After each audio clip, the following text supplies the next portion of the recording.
Good morning and welcome to the second meeting of the Silver-Haired Legislative Forum for the 25-26.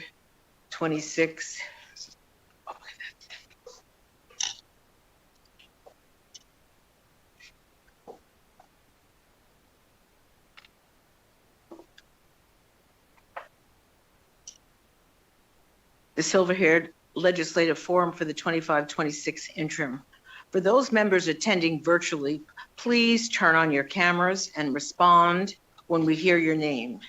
Madam Secretary, please call the roll. If a member is not present, please record that member as present when he or she arrives. The Secretary will now call the roll.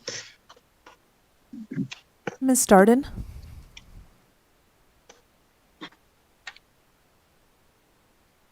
Ms. Martinez? Mr. Fulmar? Mr. Silberkraus? Ms. Johnson? Present. Mr. Linden? Present via Zoom.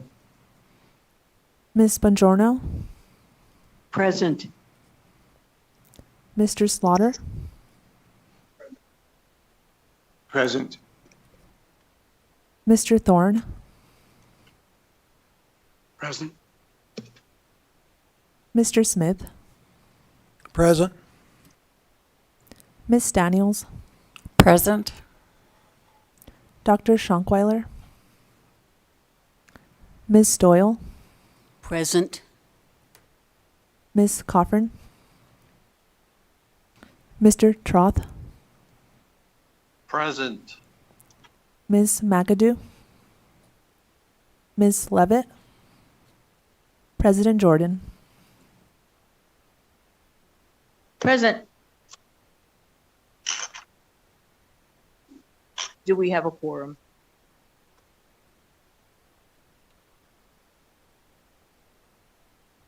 As noted, we have a quorum. Let us begin. Welcome to the members of the audience in Carson City, Las Vegas, and those joining us online. During today's meeting, we will recognize the service of former members, as well as hear from presenters who will provide us with a follow-up to the presentations about SNAP benefits from our meeting last November. We will also hear from stakeholders about long-term care, support, and services, which are the main topics for today. Before we get started, let's have a few housekeeping items. First, I would like to remind everyone to please silence all electronic devices while in the hearing room. Members of the public may provide testimony in various ways, all of which are listed on the agenda. We will have two public comment periods, one at the beginning and one at the end of the meeting. You may also submit public comment in writing, either in addition to testifying or in lieu thereof. If you wish to testify in person, please sign in at the table by the door and leave a business card with the secretary. When testifying in person, turn the microphone on to speak and off when you are finished, as we have others listening to and viewing the meeting in Carson City and online. Please also state and spell your name for the record. Anyone who would like to receive electronic notification of and access to the forum's agendas, minutes, and final report can do so by going to the legislature's website and following the links. To access today's exhibits online, you will need to create an account on the legislative website. Instructions for doing so are also available on the website. All forum members have access to hard copies of the meeting materials in your binders on your desk, or you have been sent an electronic version. Members of the public may use hard copies of the exhibits available at each meeting location. Our meeting is video conference to Carson City. Members may also participate virtually over Zoom. I am asking members on Zoom video to please Keep your cameras on and microphones muted until recognized to speak. To ensure an orderly flow of discussion, all comments, questions, and responses must go through the chair. Finally, I plan to take a 30-minute break for lunch later in the meeting. Members, please complete the order forms on your desk as soon as possible, and the staff will collect them. With that, we will move on to the public comments. Agenda item 2, public comments. Public comment will be limited to 2 minutes per speaker. Forum members, please keep in mind that public comment is reserved for members of the public. When providing public comment, clearly state and spell your name for the record. We will start with public comment from those in the physical meeting locations, and then move to public comment from anyone who has called in. Is there anyone in Carson City who would like to provide public comment at this time? Madam Chair, this is Member Smith in the north, just to let you know that Dr. Schonkweiler is present and in attendance in Carson. Thank you.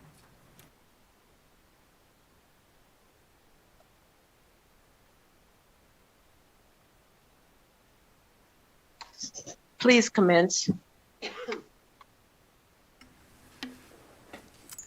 Good morning. My name is Casey Venturini, CASEY-VENTURINI.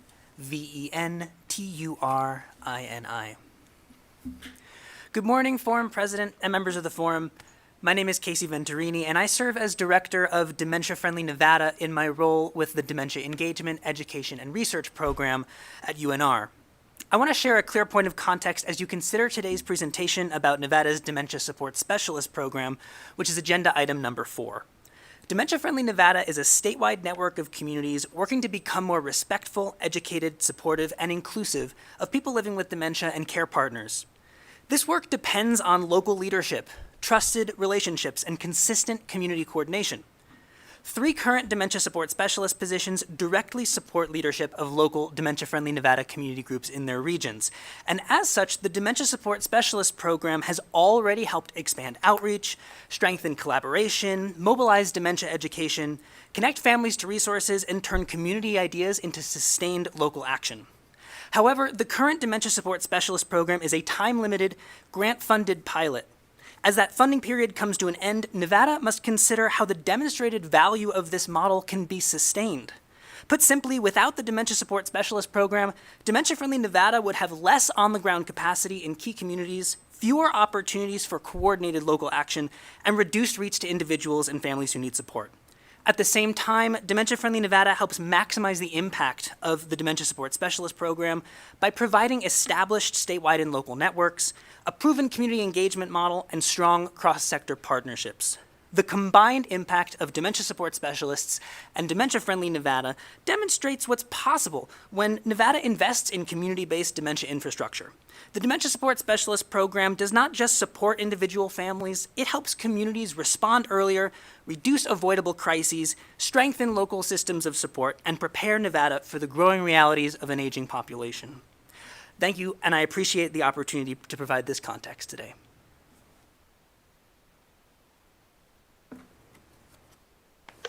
Thank you very much. Is there anyone else in Carson City? Seeing none, we will move to Las Vegas. Is there anyone in the public who would like to speak in Las Vegas? Good morning, President and members of the Silver-Haired Legislative Forum. My name is James Orenshaw. I represent State Senate District 21. And, I understood that there would be some recognition for former member Fran Almaraz, who, worked so hard and spent so much of her energy and effort. And I'm so proud that she was my representative here for Senate 21, and I'm not sure if she's here, but I just wanted to commend her for all her service, her passion, her dedication, and I know I'll miss her being on the forum, but I know I'll get to work with her in other ways, and I just wanted to be here at this meeting and recognize her work and her tremendous contribution. So thank you, President. Thank you so much for being here. We're delighted to have you.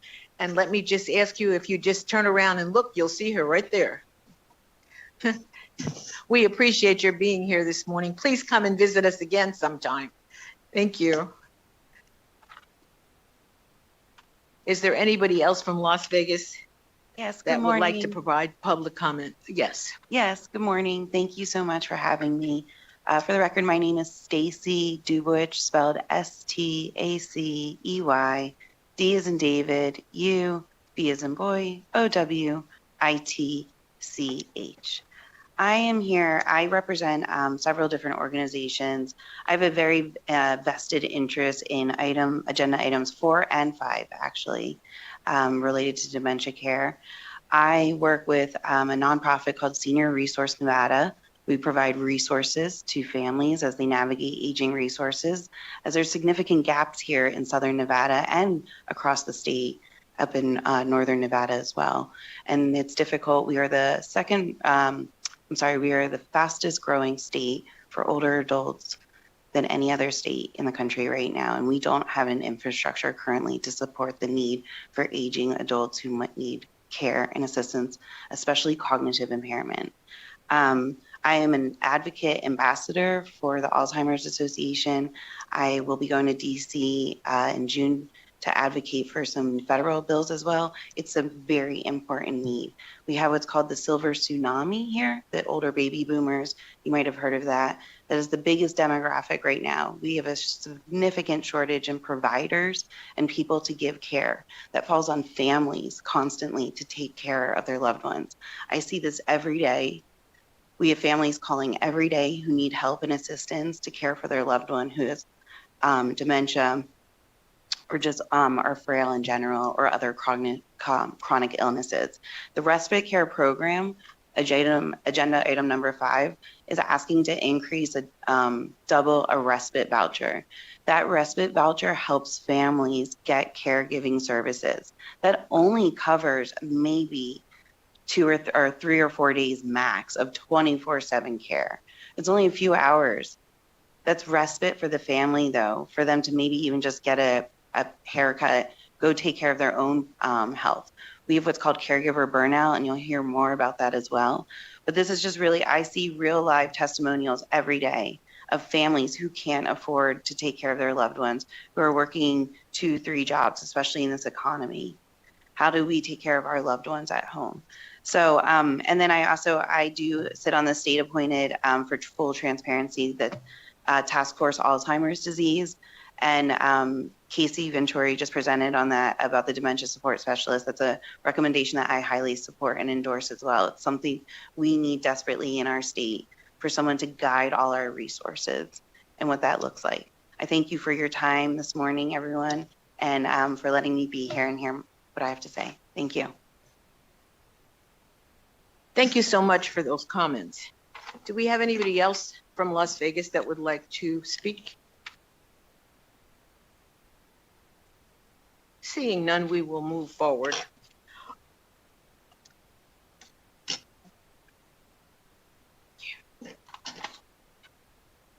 Our staff from Audiovisual Hearings Unit is short and will interact with those calling in for public comment. AVH, please add the first caller with public comment to the meeting.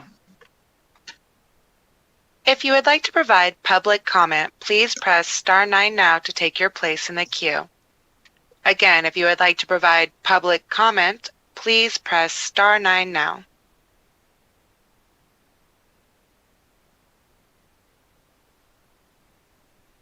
Chair, there are no callers choosing to provide public comment at this time.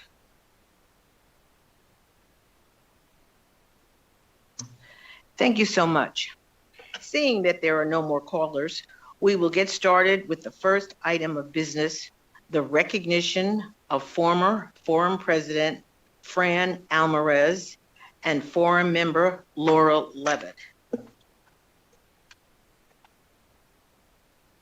Agenda item 3, the recognition of former Forum member Fran Alvarez. This is time set aside for the forum to honor the service and leadership of former Forum President Fran Alvarez and to recognize the contributions of Laura. At this time, we would like to highlight our resolution for Fran. We have invited Fran to attend this meeting today, and we would like to welcome her in our location in Las Vegas. So let us not realize that Fran is sitting back there, and we would like to see, if possible, for her to move up here so that we can acknowledge this very special person.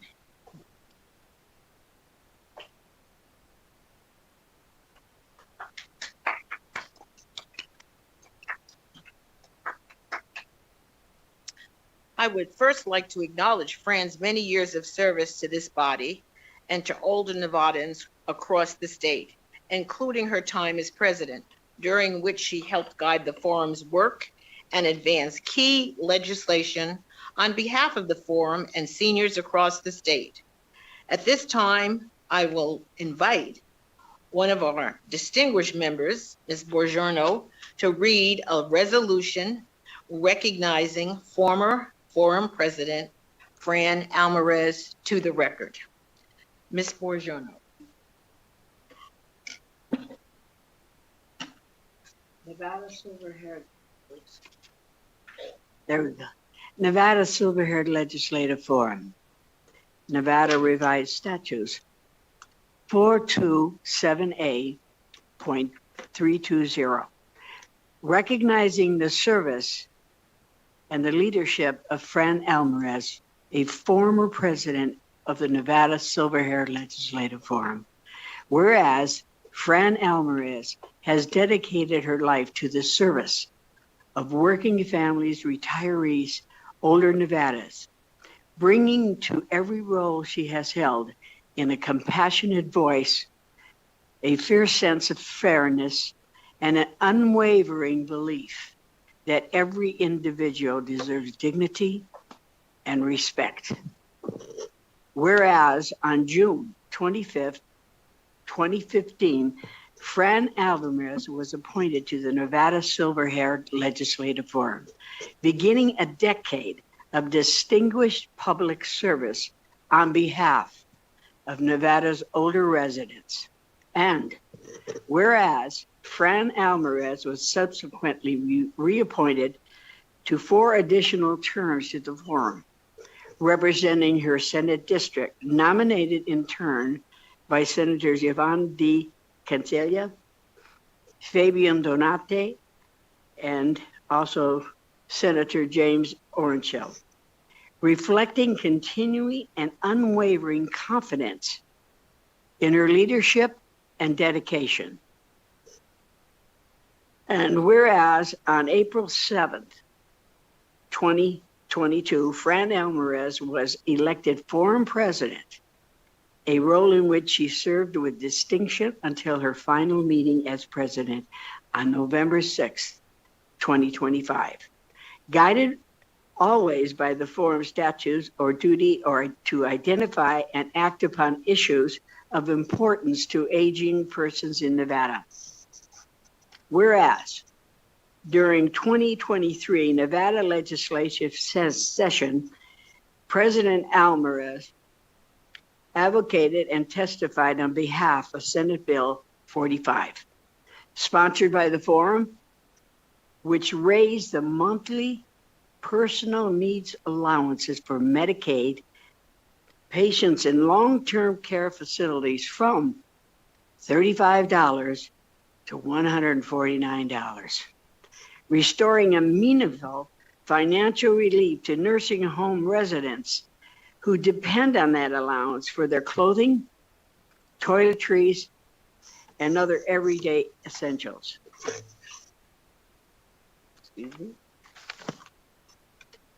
Whereas committed to protecting Nevadans' most vulnerable residents, President Alvarez led the forum in sponsoring Senate Bill 60 during the 2025 session, which strengthened penalties for theft and deceptive trade practice crimes targeting older and vulnerable individuals with a clear objective of deterring the alarming rise of elder financial exploitation statewide.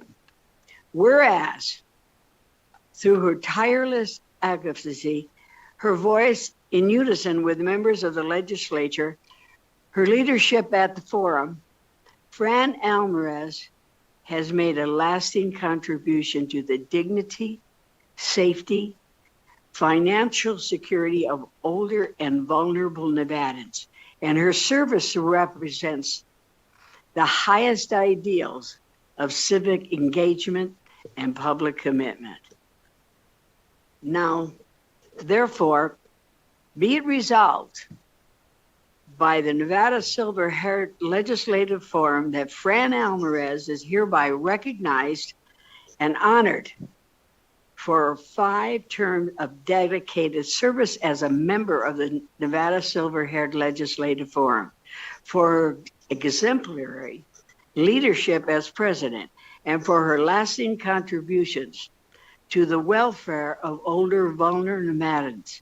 And be it further resolved that the Nevada Silver Haired Legislative Forum extends its deepest gratitude to Fran Alvarez for her years of devotion, service, and wishes her and her family continued health, happiness, and the joy of many more adventures ahead.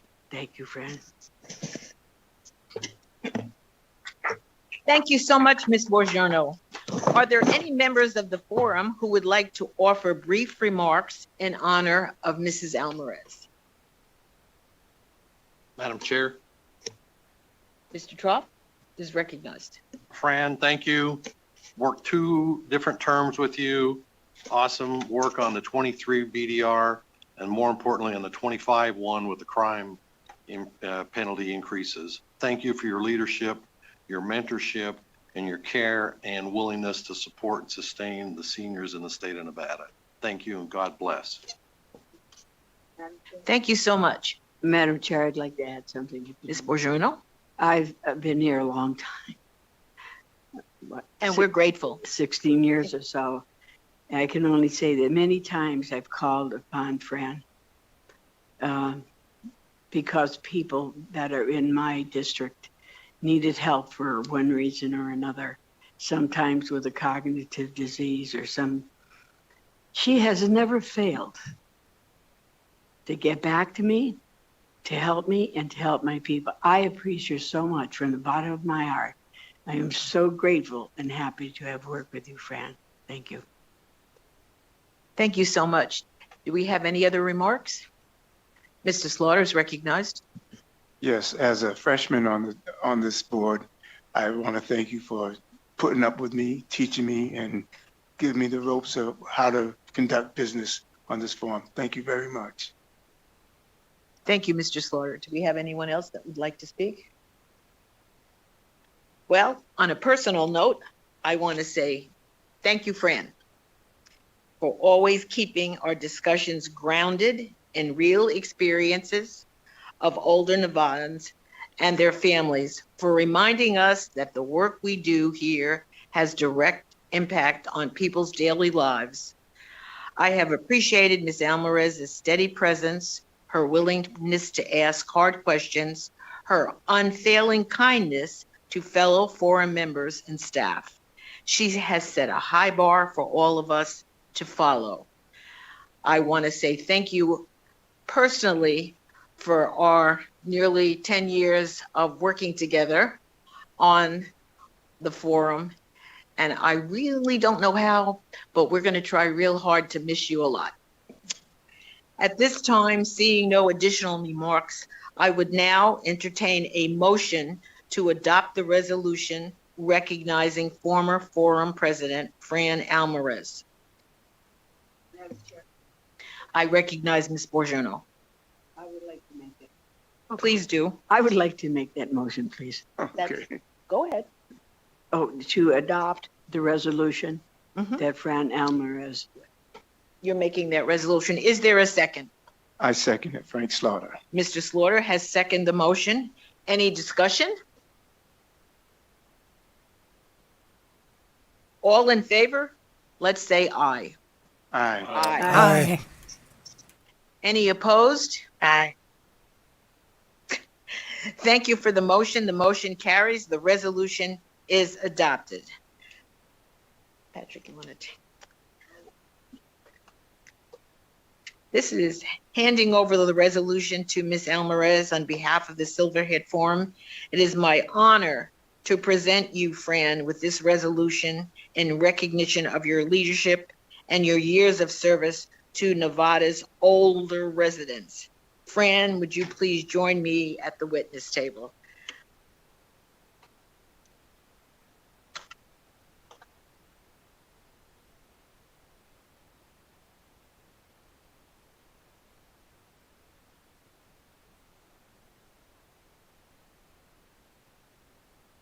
Mr. Ashton, would you kindly just hold it up so everyone can see how beautiful that looks?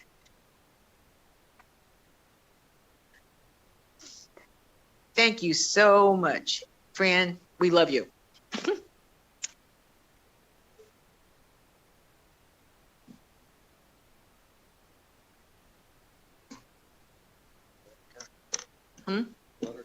Oh, absolutely. So first of all, let me just say thank you very much to the forum. It's really a team effort. We all worked on those bills very hard to get them passed. I just want to say, due to my health, I had to resign, but I appreciate all of you very much. And I hope, or I know, you will continue the work to help the seniors in our state, and how much I appreciate all of you. And thank you, thank you, thank you for this honor. Thank you.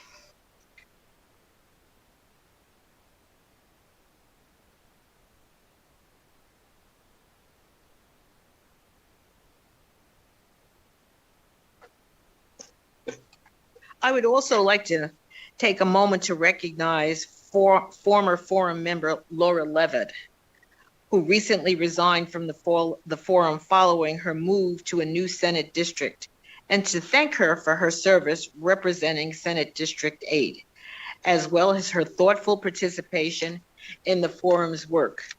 We are grateful to Ms. Levitt for the energy, insight, and the time she brought to this body, and we wish her all the best in her future endeavors.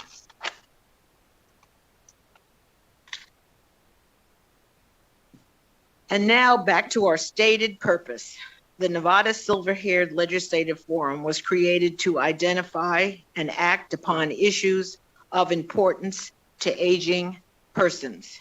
So let us begin with agenda item 4, an introduction to dementia, engagement, education, and research.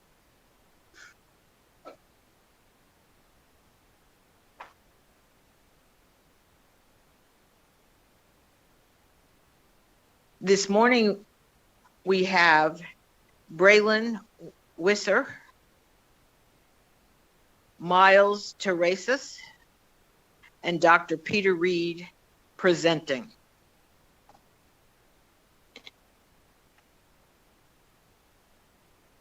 You may begin. Good morning, Forum President and esteemed Forum members, and thank you so much for the opportunity to present today. My name is Bradlyn Weiser. It's BradlynWissert, and I am the Community Programs and Education Coordinator for the Dementia Engagement, Education, and Research, or DEAR program at the University of Nevada, Reno's School of Public Health.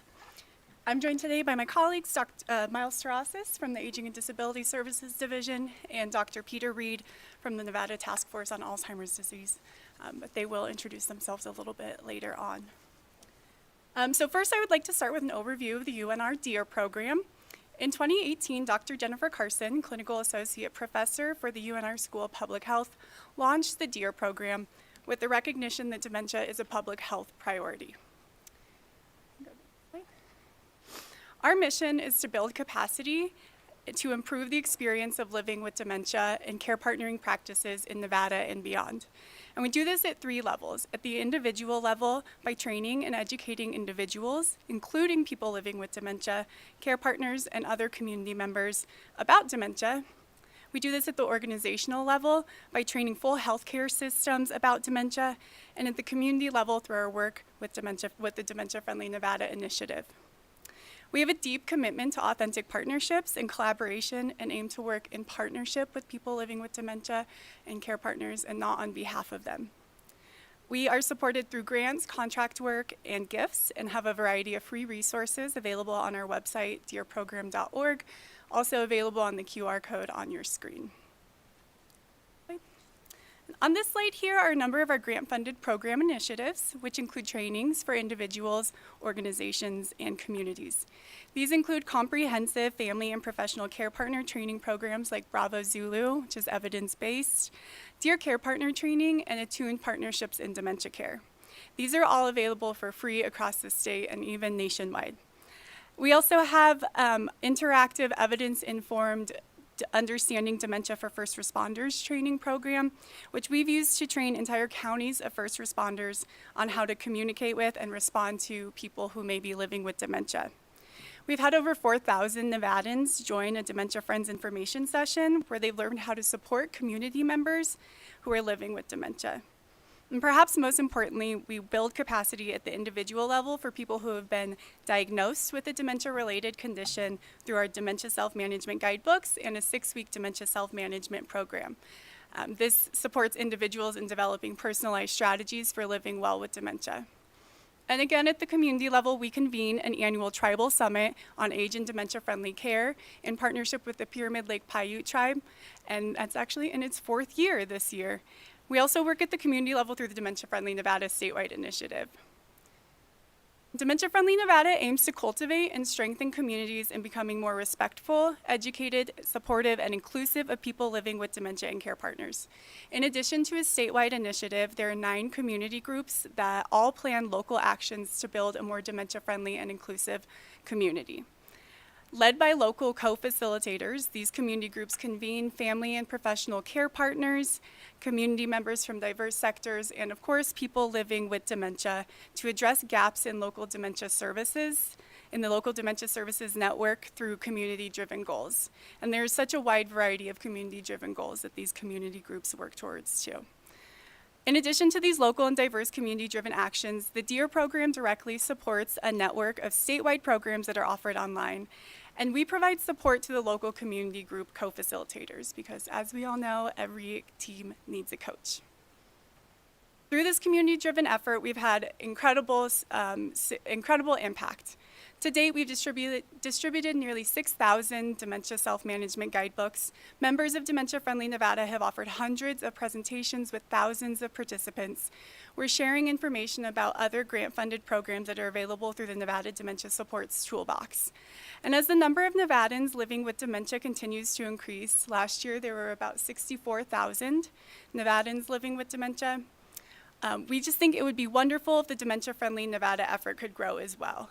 Every community should have the support it needs to launch a Dementia Friendly Nevada community group, and we can envision the possible impact if we had a community group in every county or community. As a grant-funded program, the DEAR program's current funding, which is time-bound, allows us to sustain these 9 communities through the grant period, but there isn't currently funding to continue expanding the initiative through the state. So we look to another state that's exemplifying evidence in community-based dementia infrastructure, and that's the state of Wisconsin. In Wisconsin, a robust dementia-friendly infrastructure is supported by a dementia care specialist in nearly every county and tribe.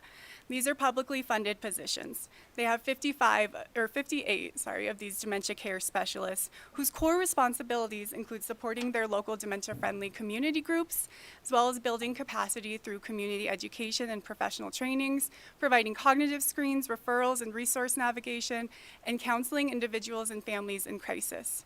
This program saves taxpayers a significant amount of funding. In 2023, every $1 invested into this program in Wisconsin led to a savings of $3.88. This program also decreases hospital admissions and readmissions and emergency department visits. So in 2023, the DEAR program had the pleasure of working with the ADSG to develop a funding proposal and secure funding through the Administration on Community Living for a small pilot of the Dementia Support Specialist program in Nevada. This brought 3 dementia support specialists to the state. But these positions are critical as the dementia support specialists provide crisis response and stabilization as an alternative to emergency room and psychiatric hospital placements or jail. They conduct memory screenings and make referrals to obtain accurate diagnoses. They connect individuals with resource and service navigators to support long-term care planning in connection to community-based services.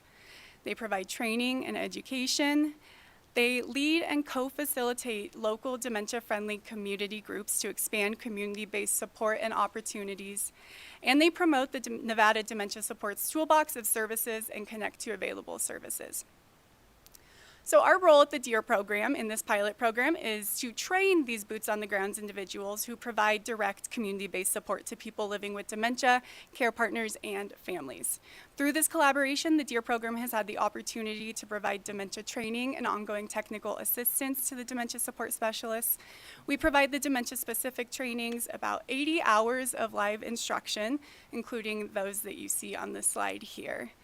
And we provide this in a train-the-trainer format where then the dementia support specialists are actually able to conduct these trainings in their communities as well, thereby increasing reach and impact. And we also provide ongoing support for the dementia support specialists as well as the promotion of the dementia support specialist activities and programs, and we support outreach. But I'm going to pass it over to Miles Terrasis to share a little bit more about the pilot program. Good morning, President Jordan and forum members. My name is Miles Terrasis, and I serve as the No Wrong Door Manager for Aging and Disability Services Division. I'll briefly walk us through Nevada's Dementia Support Specialist pilot program, but before I jump into the next slides, I want to talk a little bit about what Nevada Care Connection is. So Nevada Care Connection is our state's Aging and Disability Resource Center network. It also serves as our state's No Wrong Door system. So it supports older adults, people with disabilities, caregivers, and veterans. It offers a single point of entry for information and assistance, person-centered counseling to help consumers explore their options and make informed choices. It also alleviates confusion across programs and partners. So it really is the foundation of No Wrong Door, meaning any individual entering through our partner agencies will be guided to the next right step. So currently we have 3 resource centers that provide services statewide, and they are current grant subrecipients of ADSD. Next slide, please. So we have 3 main goals in the Dementia Support Specialist pilot program, supporting people in crisis. So like Bradley mentioned earlier, offering community-based dementia care, navigation and support, and connecting to long-term services and supports. Expanding evidence-based programming. We went with Opening Minds Through Art, which is an award-winning intergenerational evidence-based program. It's a really incredible program. So the person living with dementia is the artist, and they are paired with a volunteer. And so they are paired together for 6 to 8 weeks, and really allows for social engagement and artistic expression. And then the last goal is strengthening dementia-friendly communities, so integrating that into our Nevada Care Connection system. Currently, we have 3 pilot locations, Washoe, Clark, and Elko County. Access to Healthcare Network currently serves Elko County and Washoe County, and Jewish Family Service Agency serves Clark County. I want to make a note that they are also located in the behavioral health regions, and for capacity, we did want to target referrals for this program, especially in Clark County since it is such a large county. We definitely didn't want to overwhelm the pilot program. So next slide, please. In 2023, ADSD received pilot funding to start building this pilot program. In October of 2025, we launched our direct services, so the dementia support specialists began helping people in the community and training professionals. And in October of this year is when the federal funding will end. We hope to have the evaluation report completed, which will compile all of the data and information from the program. So like Bradlin mentioned, I'll just be high level here. So the Dementia Support Specialist is a local point of help for people living with dementia, care partners, and professional trying to figure out that next step. They do offer that memory screening, help with that crisis response, building the communities by facilitating the dementia-friendly groups, teaching others by providing education and support to providers and families, and connecting to those long-term services and supports. So to date, we've served nearly 200 Nevadans, which is amazing. I'm a little behind my slides. So beyond the numbers, the real impact is system level, right? So we're building a more skilled workforce, strengthening local systems to be more dementia capable, and creating training that continues beyond the pilot program. So we're leaving behind tools, referral pathways, and partnerships. And I just want to highlight a couple of our dementia support specialists. So Paola Benitez Camacho assisted a consumer in securing stable housing. The individual had lost their job due to memory decline and subsequently became unhoused for approximately 2 months. With Paola's support, with coordination with partners and other agencies, they were able to connect this consumer to services, and the consumer is now safely housed, living well, and no longer in crisis. Our other DSS, Ashley Hamlin, based out in Elko, has been an exceptional convener and community connector. She's been coordinating with the senior centers and various community partners to help establish both a dementia-friendly community group and a local Alzheimer's support group. And I'll hand it back over to Bradlin. This is Bradlin Weiser again. Just here to say we're achieving so much impact through the Dementia Support Specialist Pilot Program in Dementia Friendly Nevada. So I'm looking forward to passing the mic back over to Peter Reed to share how we might sustain and grow this effort.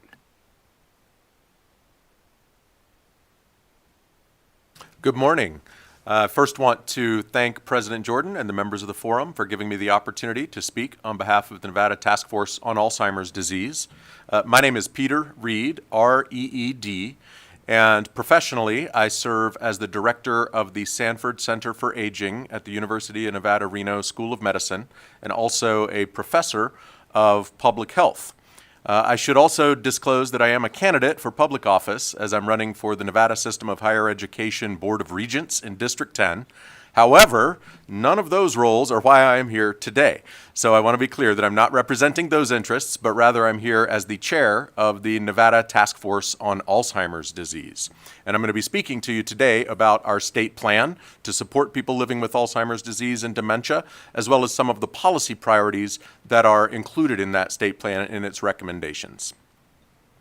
So first, just a little background on the Task Force on Alzheimer's Disease. It was legislatively created in 2013 to serve as Nevada's legislatively convened body of stakeholders to research, analyze, and consider potential policy and program recommendations to move forward to the governor's office, the legislature, and other key stakeholders and legislative bodies, such as the Silver-Haired Legislative Forum.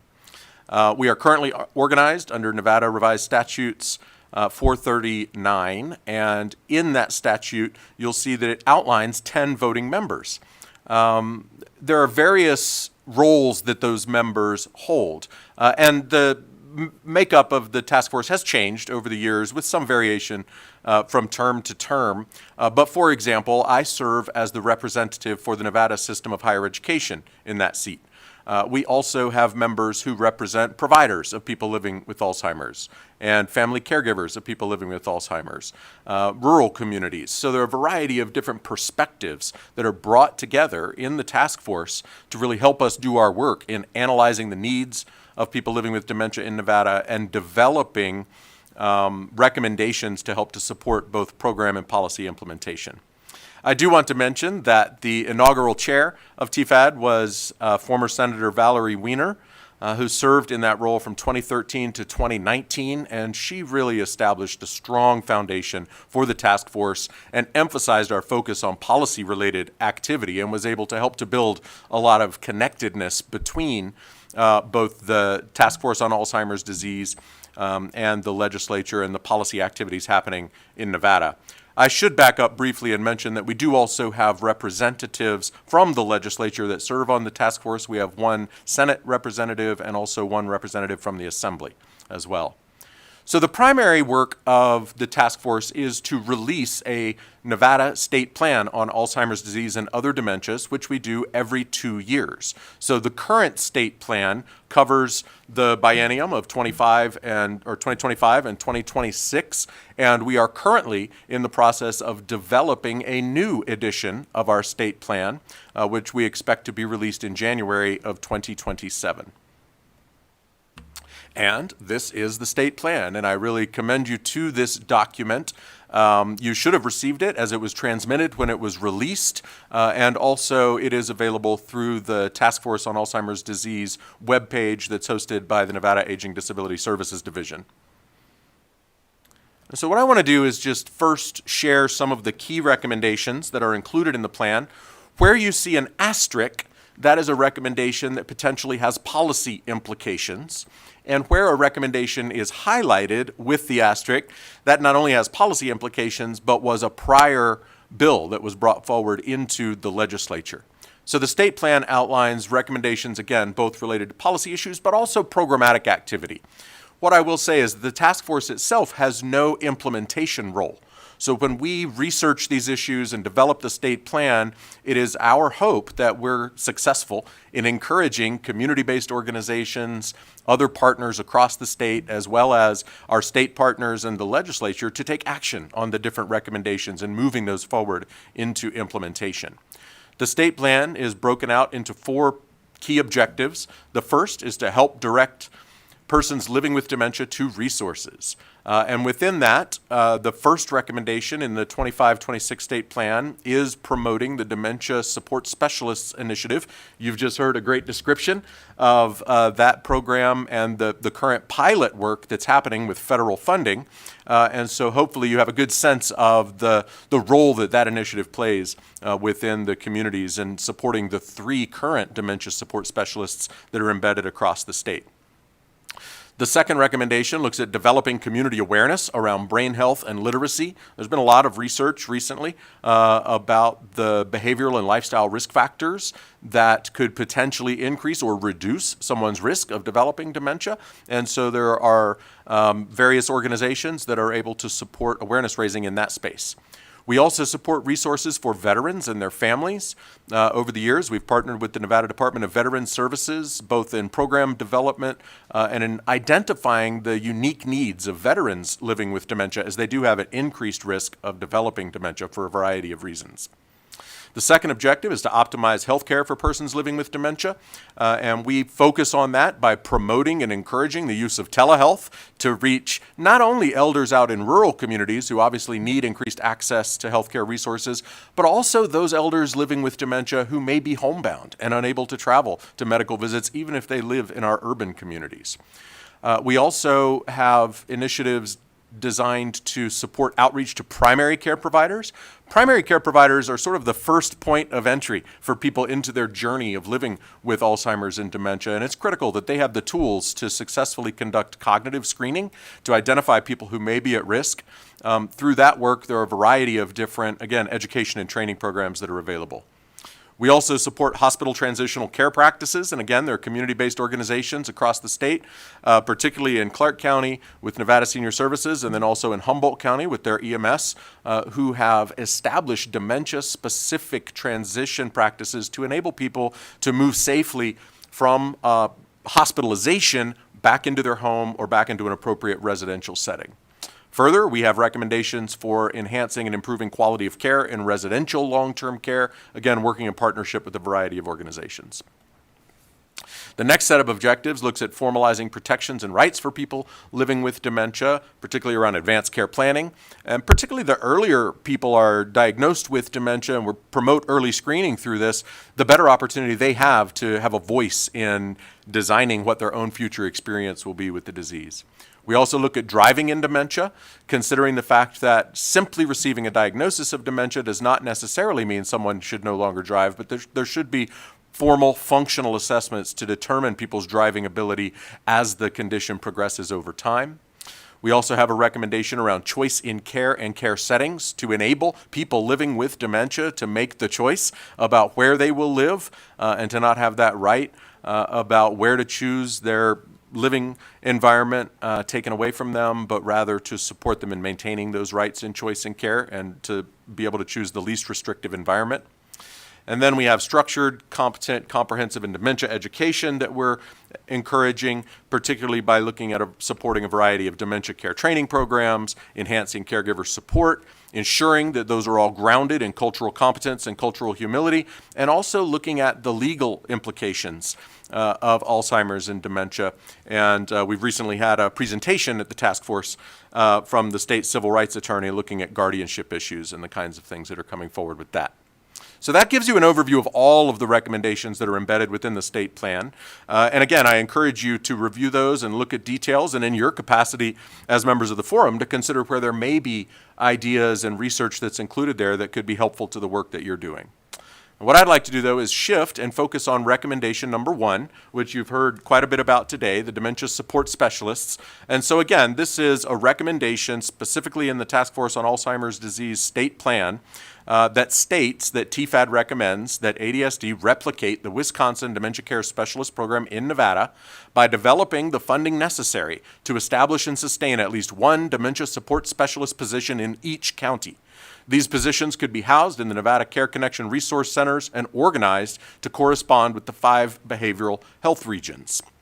We see a lot of potential benefits of this, and these are outlined in the state plan. Certainly, by having dementia support specialists in each county and replicating that Wisconsin model, we would be increasing support and care navigation for people living with dementia, raising awareness, and providing community support and engagement for people living with dementia, growing and sustaining the Dementia Friendly Nevada efforts. And you've heard a bit about the intersection between Dementia Friendly Nevada and the dementia support specialist programs. And the outcomes we would expect are that we would be able to reduce avoidable emergency department and hospital admissions, reduce avoidable incarceration. And that's an interesting one because oftentimes, particularly with first responders, if they're not aware that someone is living with dementia when they respond to an incident, things can get a little bit out of control.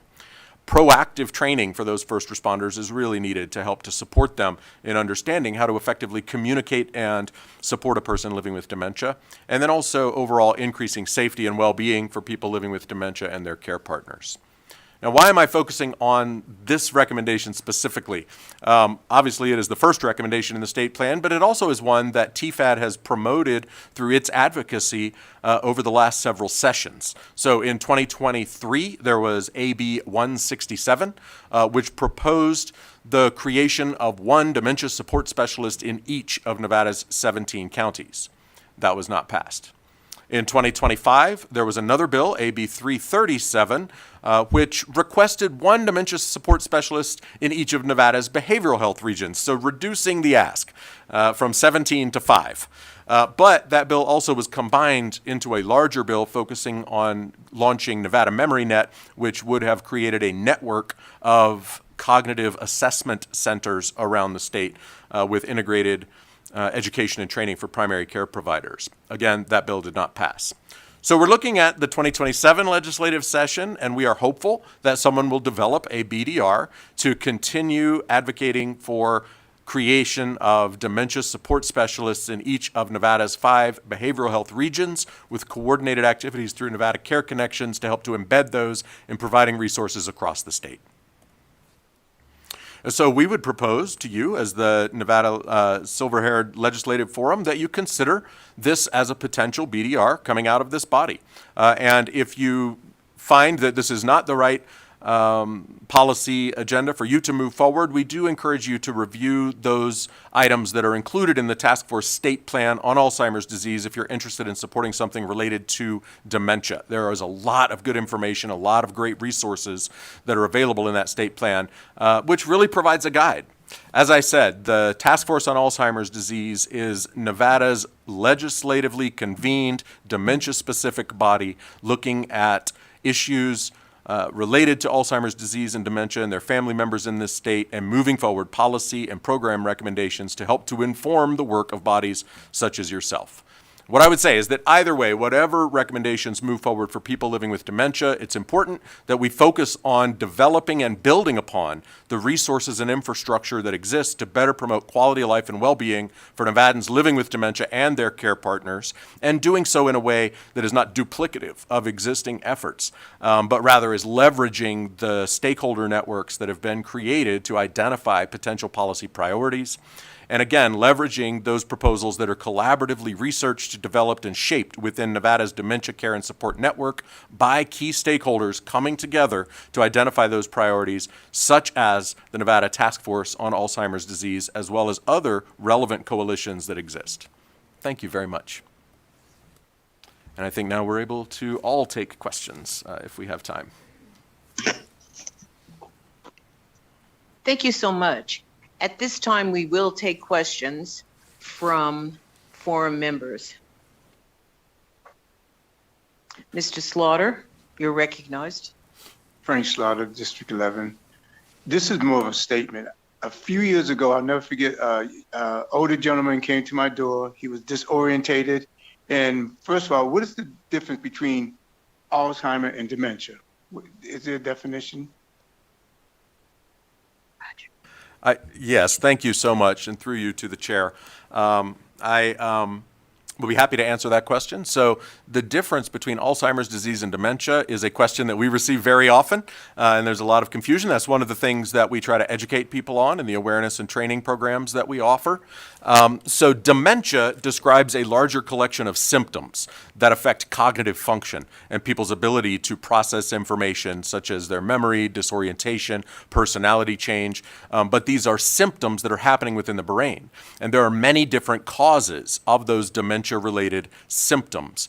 Alzheimer's disease is the most common cause of dementia-related symptoms, representing approximately 70% of cases. But there are many others, such as Parkinson's-related dementia, frontotemporal dementia, vascular dementia, Lewy body dementia, and maybe I've seen reports stating that there are as many as 130 different causes of dementia. So it's important to recognize that when we talk about dementia, and in our work we tend to use these things interchangeably, we're looking at the symptoms that an individual person is experiencing and considering the policy and community-based practices and services that could help to best support their quality of life.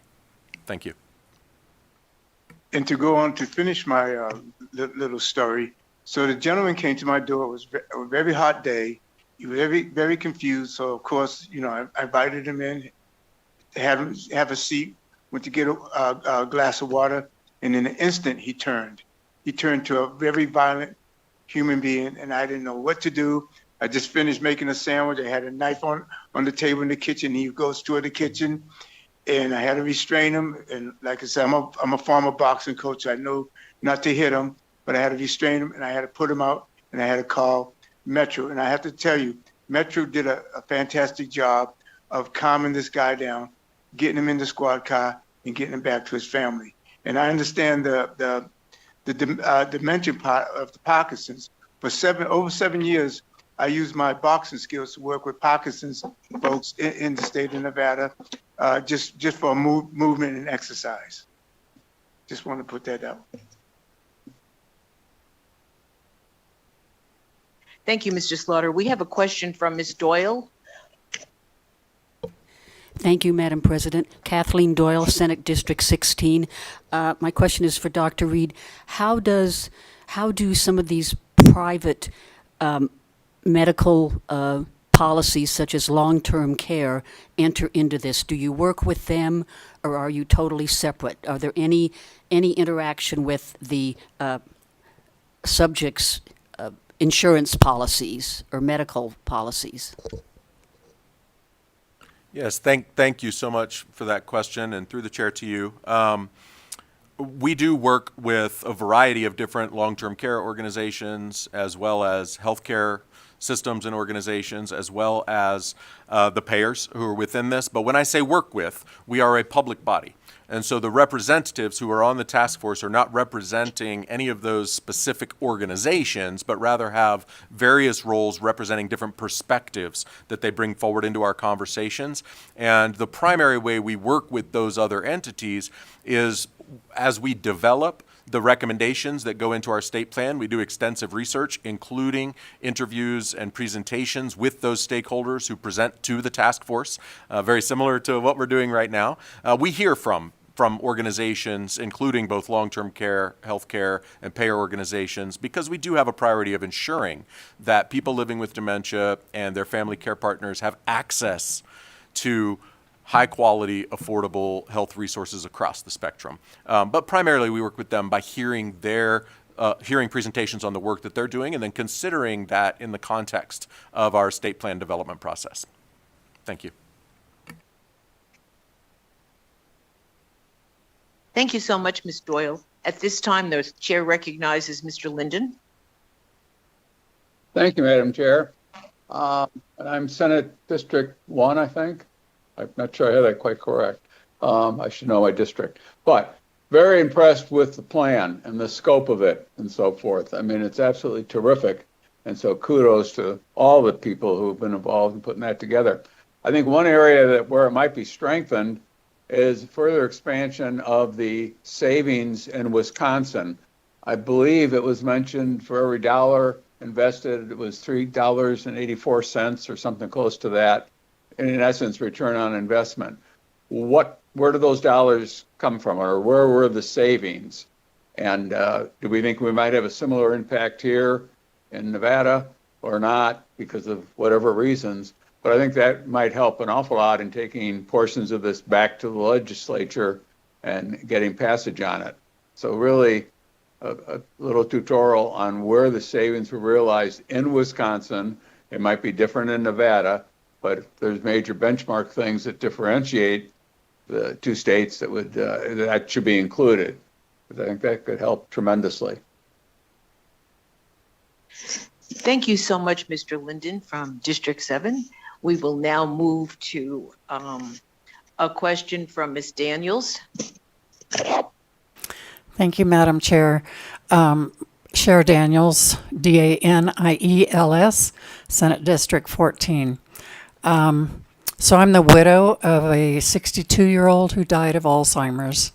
Unfortunately, he died in 24. I think that this is a fabulous program. Wish it had been around. There wasn't much help. Even the Alzheimer's Association wasn't all that helpful for me. So I'm really behind this, and thank you very much for your work, and we're really going to work on it. Thank you. Thank you so much. Do we have any other questions? Chair recognizes Mr. Troth. Roger Troth, Senate District 18. Thank you for the presentation. A lot of information. Does anybody, out of the three of you, what's the estimated number of people in Nevada? I've thumbed through here and couldn't find that are inflicted with some of these issues. Does anybody have an idea what that might be? Yeah, this is Bradlyn Weiser for the record. Thank you for your question. In 2025, there are an estimated 64,000 Nevadans living with dementia, and we're growing by about 30% each year. So I think it's safe to assume, I guess, about 70,000 currently. Thank you. Okay. No, thanks. I missed that. If I will, I know you're going to be hearing in a moment from the Alzheimer's Association, and they put out a document every year called the Alzheimer's Facts and Figures. And so we really lean on the data that is included in that document for tracking the estimated numbers of people living with dementia, both in Nevada and around the country. Thank you. Okay. Thank you. Appreciate that. Hey, on the slide with Wisconsin, does anybody have any idea how much that costs the state of Wisconsin, how much they're putting in? Because it says highlighted public funded. This is Bradlyn Weisert again. Thank you for that question. I don't have that data off the top of my head, but we can absolutely get that for you. I know it's available somewhere. I think we have it on a separate presentation. Just didn't bring it with me today, but absolutely accessible. Thank you. We'd appreciate that, because then my next question on is, because that's one of your recommendations and this group can obviously support that, is what's the projected idea or the funds, what's Nevada going to need to do to match something similar to this? This is a money question, and I know people don't like that, but. This is Miles Terrasis for the record. So Wisconsin invested significantly in their state general fund for the dementia care specialist program, and so for these positions, since it is federally funded and time limited, we would have to do something similar for that. I know that they also use Medicaid administrative claiming for their general fund, so they are saving money that way as well. And I just want to make mention that the State of Nevada Aging and Disability Services Division doesn't have a position on this policy. We remain neutral. Thank you. Understand. Okay, thank you. On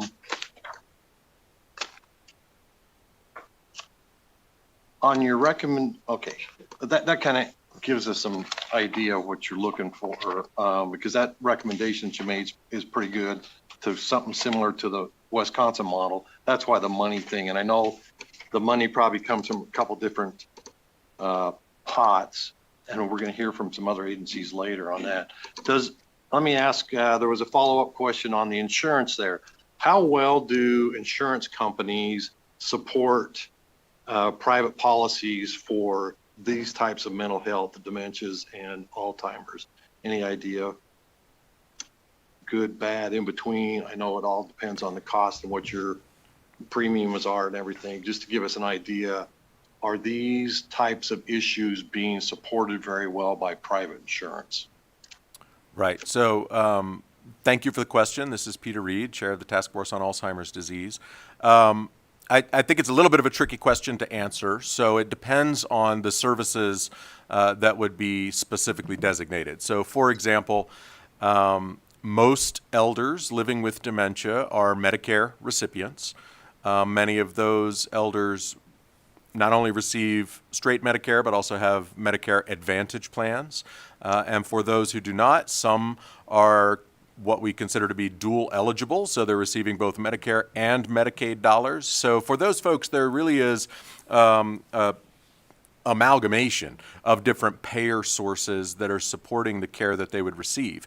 I would say that it primarily supports their outpatient and inpatient medical services. So for example, when they see their primary care provider, the insurance is very good at covering those kinds of things. They're good at covering comprehensive diagnostic assessment for determining the disease that someone has. If someone has medication coverage under their plan through Medicare Part D or with their Advantage plan, then they might be able to receive some of the treatments that are available to enhance quality of life of people living with dementia. But where there is a big bright line is where it crosses over into long-term supports and services. So thinking about the cost of in-home care, if people choose to receive that, or the cost of assisted living, or the cost of skilled nursing, unless someone has a separate long-term care insurance plan or is able to receive waivers to be able to use their publicly funded Medicare, Medicaid dollars to support those things, it's very limited. And so getting medical treatment is fairly well supported through the payer systems that exist for older adults. Getting long-term supports and services to ensure people have what they need to remain independent in the community or to pay for the residential care that they may need is much more challenging. Thank you. Appreciate that. So then that's a challenge for seniors to navigate through those type of issues, I would assume. Okay, thank you very much. I'm done for now. Thank you, Mr. Tross. This is Madam Chair, Marilyn Jordan, District 9. My question is simply, if you're looking for a BDR, can you highlight what the cost for the 5 specialists would be? There was no recommendation or discussion about the cost of any of this, and that's something that we have to look at carefully. So could I get some kind of response from that? Yes, we'd be happy to work with you to develop that. So as I mentioned, there were previous bills that were brought forward to support this work. So we are going to be able to leverage the fiscal notes that were created for those. In the past legislative cycle, it was combined with another initiative, so that had a much higher fiscal note because it was also supporting the creation of memory assessment clinics around the state. Specific to this bill, if I were to kind of ballpark it, we would probably be looking in the range of about $300,000 per year to support the positions that could potentially be embedded.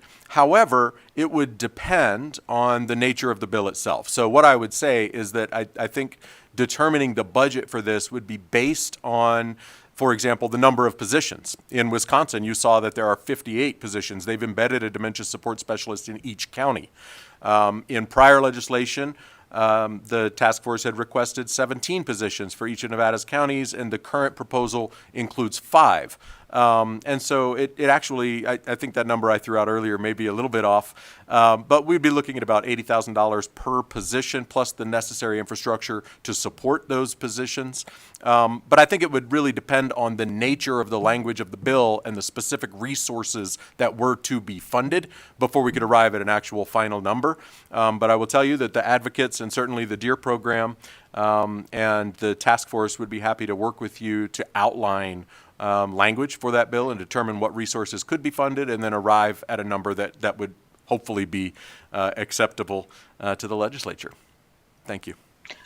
I want to thank you, Mr. Reed. But you realize that for us to consider something, we have to have the nuts and bolts of it to be able to address it. So thank you so much.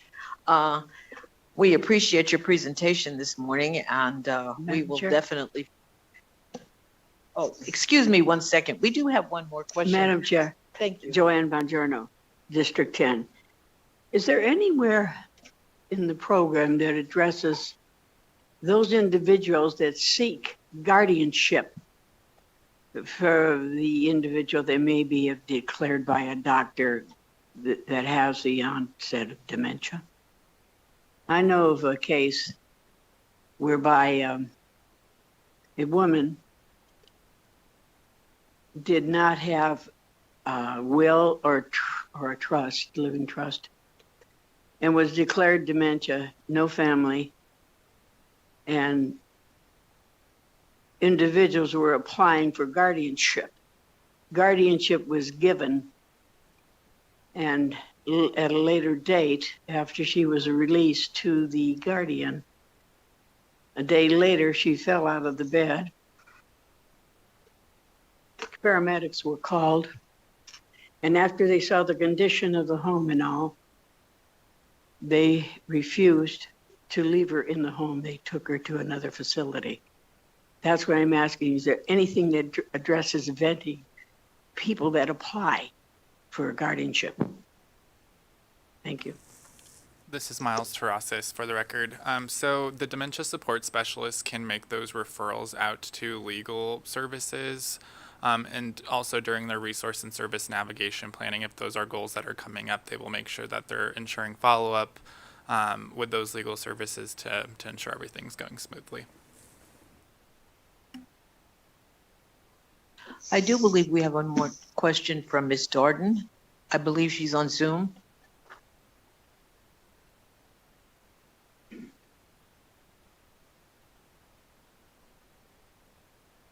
Ms. Darden? Are there any other questions? I do. Mr. Slaughter? Frank Slaughter, District 11. Has there ever been any epidemiological studies on outcomes based on income of these folks? And I guess with the same variables of the disease, are there better outcomes with people with more means than people that don't have the same means? That's my question.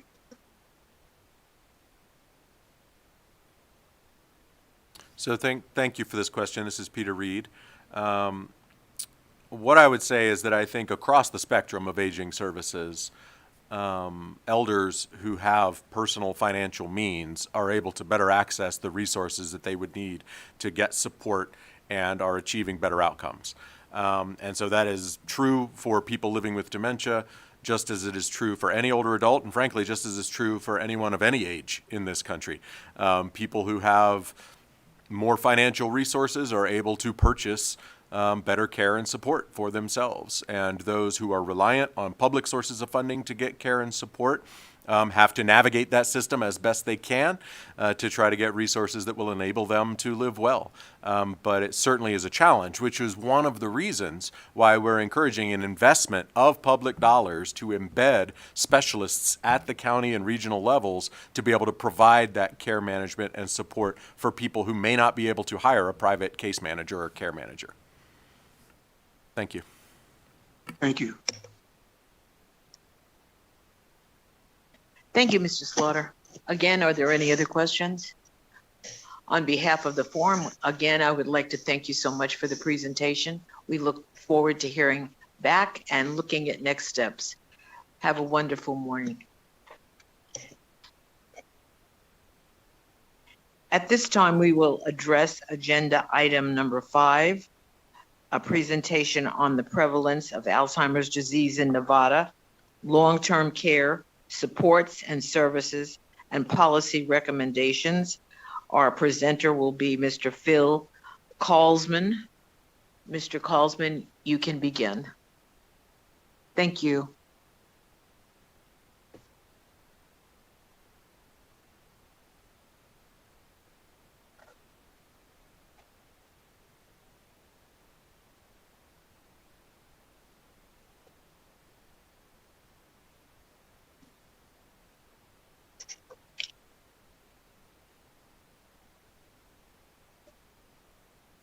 President, or should I say President Jordan and members, thank you very much. Phil Kalsman, Philkalsman, Regional Director for the Alzheimer's Association here in Southern Nevada. Thank you for the opportunity to address you today. I will say in full disclosure, I'm also a member of the TFAT along with Dr. Reed and one of the public commentators earlier today. And truly am grateful for the work that we all do together in the state of Nevada. I want to spend a little bit of time today talking about prevalence in the state of Nevada, the impact of Alzheimer's. Much of a few things I should say that I was going to discuss have already been addressed, so I'm going to speed through a couple of these slides because I know I'm one of the few things standing between you and lunch, so I don't want to prolong this for any unnecessary reasons other than to hear myself talk. But thank you again. Today, just want to talk a little bit about the Alzheimer's Association, our mission, vision, and programs. Alzheimer's dementia defined. Dr. Reed already has discussed that, did an amazing job, of course. Alzheimer's treatment updates, the impact of Alzheimer's, the facts and figures, which was literally released yesterday, and I did not have an opportunity to get the new data into the slide, but would be happy to send that to you at another time. Nevada Long-Term Care Services, I know you're going to have some people talk a little bit more in detail about this, so I'm not going to go into too much detail, but also talk about some of the barriers and a policy recommendation. So just from the onset, Alzheimer's Association, we lead the way to end Alzheimer's and all other dementia by accelerating global research, driving risk reduction and early detection, and maximizing quality care and support. And to Member Daniels, I, from the bottom of my heart, apologize to you for not being there and providing the service that you and your family needed when you were going through this, because this disease is devastating. It is not about memory loss. It's about identity loss, and it rips the very foundation out from under someone you love, and it affects the entire family. And as you stated earlier, your neighbors are affected as well. It is a full, just devastating disease, totally encompassing. Our vision at the Alzheimer's Association is, quite frankly, a world without Alzheimer's and dementia. Our impact is, we have multiple prongs, but our primary activities focus around care and support at the national and local level. When I say national, we have a 24/7 helpline that we encourage people to call. It can walk them through basic information. It can also help them develop a care plan. They have clinical specialists who may even just answer basic questions about local referral needs. Like, for example, support groups, if there's one in the near area, they can help with that. That is absolutely something we're focused on. The Alzheimer's Association is the leading nonprofit providing research funding for Alzheimer's and other dementia, right behind the federal government and the Chinese government. And advocacy, as you can imagine, we completely support public policy that advances policies that benefit families and those living with dementia and Alzheimer's. And we also advocate at the national level for continued and increased funding at the National Institutes of Health. Here's a little bit more information about our helpline and resources that are available. The helpline, as I mentioned, can vary from basic questions that people may have at 3 a.m. when they're up thinking about things. The folks are available. It may also be an opportunity when they have some quiet time to talk through a care plan or go through a navigation plan and develop a game plan, if you will. There's a lot of free education and support. We have free education online, again, depending on when the individual family member or someone who's been recently diagnosed has time to dive into it, they can do it online. We also have classes available that we provide at the community level for churches or for community groups, going in and talk about Alzheimer's awareness or get a little bit more into detail about the 10 warning signs or changes in behavior. Different types, again, people are at different levels, right? So depending on their need, we want to address their expectations. And Trial Match, helping people who may have an opportunity to enroll in a trial of some kind. If there's one in their area or something going on nationally, we want to connect them to that. So let's talk a little bit about what Alzheimer's is and what Alzheimer's isn't. It is a brain disease. We still are fighting sometimes this myth, if you will, that Alzheimer's is a natural part of aging. When we used to talk about just senility, right? It is a brain disease. So we want to differentiate that from normal aging and help people understand that when there are changes in behavior, we all have memory issues, let's be honest, but when it impedes your daily living, that's when we want to really get more involved to take a look at it. It is a progressive disease, as Dr. Reed was mentioning, and the symptoms do gradually increase and get worse, but that depends again on the individual. There's an age-old saying, if you know someone with Alzheimer's, you know one person with Alzheimer's, because each individual is on a different journey, right? So we want to recognize that. And while in the early stages, mild cognitive impairment, most people can fend for themselves and do quite well. But as stages progress, the caregiver burden or caregiver obligation becomes increasingly tough. And so we really want to be there for our caregivers as well. Dementia, as Dr. Reed mentioned earlier, we kind of look at it as the umbrella. It's like cardiovascular disease. You have high blood pressure under cardiovascular disease, heart attack, stroke. Well, dementia is kind of the umbrella. And as Dr. Reed mentioned, under that is Alzheimer's, vascular dementia, frontal temporal, other types of dementia that are brain diseases. And we use them quite often interchangeably, but dementia certainly is the overall umbrella term. So the 10 warning signs, we like to talk about these. These are very popular when we go out to our 55 plus communities. We give these presentations because we like to set people at ease sometimes, quite honestly, by doing this. This is about those things that are disrupting someone's normal daily life.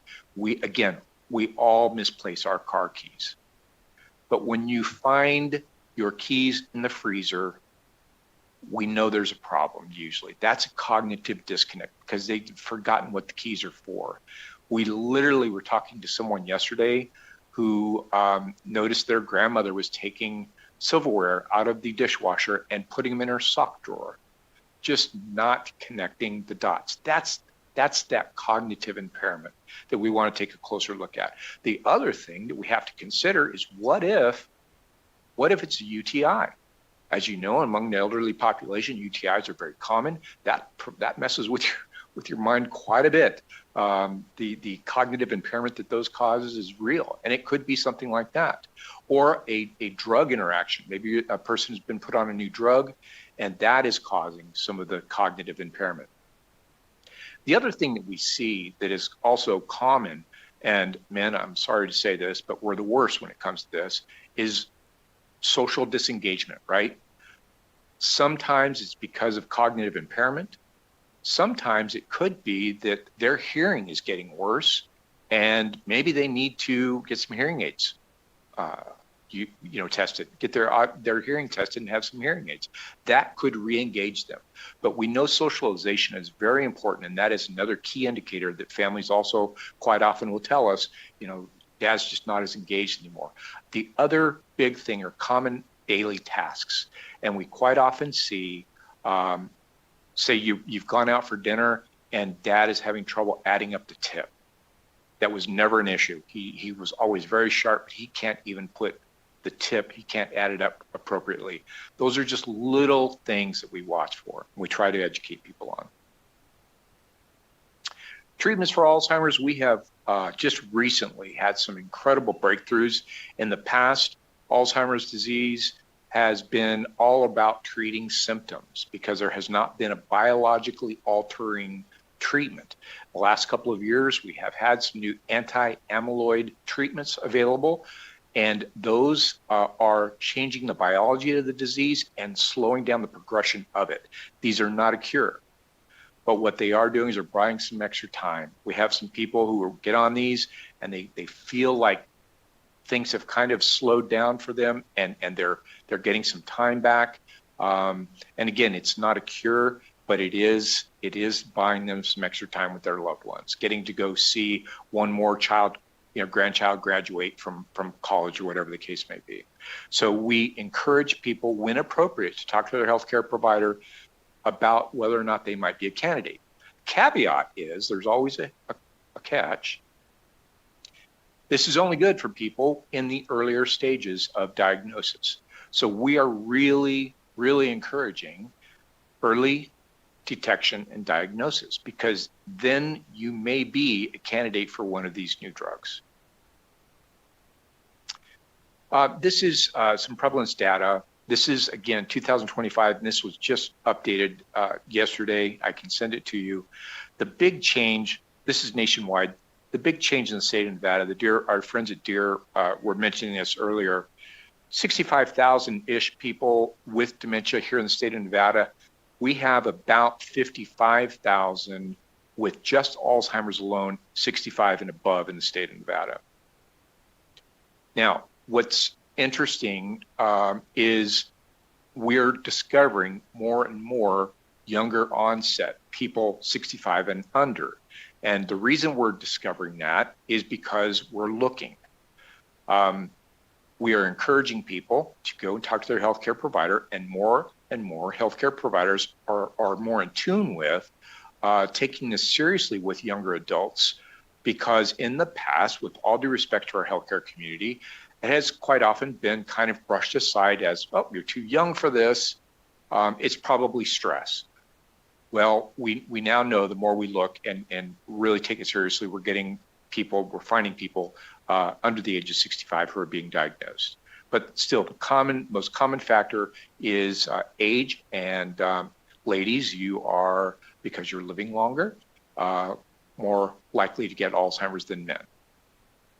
The other big change in here in the state of Nevada is our caregiver number. We estimated about 87,000 family caregivers, unpaid caregivers providing care, and we're closer to 137,000 now. Long-term care and services, I'm just going to go briefly over this because I know you have some folks coming up later who are going to talk more into detail about this. But here are some of our wish list items, if you will. Long-term care for people living with dementia should be as least restrictive as possible. It should be absolutely centered around the person, not the disease. Everyone's a little bit different. We want to make sure that we are maximizing their autonomy and their dignity, because at the end of the day, that's the least we can do for them. So we want to ensure that there's coordination among their care team. That includes their family and their healthcare provider and the folks on site. Make sure that they are appropriately trained as well. The residential care options, we're seeing a big change, as you know, with continued care retirement communities that are just a continuum of care, which is great for a lot of people, and we love that. Obviously, our goal is, whenever possible, to keep folks at home. The least restrictive is caring for folks at home, but it's also hard. It's costly. In-home care services are expensive. They have to help out with the ADLs, and that takes a little bit more. Quite honestly, the unpaid caregivers, usually the family and friends, are the ones who end up doing it. But that's what most people want, and we encourage that whenever possible. The cost of dementia care is exorbitant, as you can imagine. This is just getting worse. The DEAR program addressed this earlier, and we've got to get out ahead of the storm. Some of the barriers to staying at home, and I know, again, you've got people are going to talk a little bit more in detail about this, but workforce shortage is huge. Just finding quality care, it is in and of itself a barrier. The affordability of in-home services, this is now updated, as I mentioned, from 87,000. We're looking closer to 137 family caregivers. And I will just tell you as an aside, we have here in Las Vegas, of course, some of our larger casino properties who have a few thousand employees. We provide information to them because we know in our city, we have a lot of multi-generational homes. So people are working a full day shift and going home and providing caregiver services. So we're trying to let them know about some of the support groups and the information and resources that are available to them. Another barrier, of course, is the home-based community care eligibility. Not everyone qualifies. And finally, caregiver burnout. We know there are people that are not taking promotions. There are people that are being written up at work. There are people that are dealing with comorbidities themselves who are trying to provide care, and that is just that slippery slope that is kicking the can down the road, if you will. People end up losing their own health or going into a state of diminished health because they're so busy taking care of another loved one, they don't have time to take care of themselves. This is some BRFIS data. The behavioral risk factor surveillance system would suggest about 1 in 4 caregivers in Nevada is providing service for someone with Alzheimer's or dementia. And who are these people? Most of them are female. 1/3 of all caregivers is someone's daughter. And as you can see, the relationship to the patient, most of them, 40%, are a child or child-in-law. And the vast majority, 55% of them, are in that sandwich generation, their prime working years, working a full day shift and then going home providing care. The type of care is also what's different about someone living with dementia or Alzheimer's. It's increased number of hours per week. They're providing longer. It's you've got people with dementia typically live 4 to 8 years after diagnosis, but can go on 10 to 15 years. Is not uncommon. But the personal care type of assistance provided is much greater with someone with dementia because the ADLs you're providing and the household tasks, they're also taking care of the home. So here in Nevada long-term care, we have different opportunities through the dementia-specific state programs, Fund for Healthy Nevada, general assistance through COPE, and of course through nonprofits and community organizations like ourselves. We are blessed here at the Alzheimer's Association to be a grant recipient through ADSD for a respite program. We've worked with ADSD since I believe 2004 or earlier, providing a voucher for families to give them an opportunity to get a caregiver to come in or to take their loved one to an adult day so that they can go to a doctor's appointment, so they can go to a friend's wedding or a funeral or whatever the case may be, or just to get a break, frankly. And it is a very popular program. Just some of the words from some of these caregivers we hear from them every day. They are so grateful for the help and just being able to catch their breath a little bit, frankly. This program is administered from our Nevada offices here in Reno and Las Vegas. And while we try to focus on our rural areas, we certainly give them what we can. The majority of the folks, as you can imagine, are larger populations in Clark County and Washoe County. But ADSD has been gracious enough to help us with this program, like I said, for a number of years now. And the grant voucher itself is $1,000. This goes back with, got 2004, but we just were recently looking. I want to say this may even go back to 2000. So it's been a number of years that we've been blessed. But I think the beauty of this program is that's the phone call that someone's making to us, hey, I need help. So we were able to get them qualified for the $1,000 voucher, but it also gives us an opportunity to talk to them about support groups. It gives us an opportunity to do a care consultation with them, to talk to them about a navigation plan. We know that once someone goes through the diagnosis, they rip that Band-Aid off and they accept their diagnosis, 85% of them want to be part of their care planning. So we sit down with them, with the family, and talk through what does that look like. You don't know what you don't know. And I will tell you, I went through this prior to working at the Alzheimer's Association with my mom 15 years ago, and I wish I would have known then. I'll just say that, because it is a tough journey. And if we can help one family out, avoid some speed bumps along the way, then that's a job well done. We obviously want to help many more.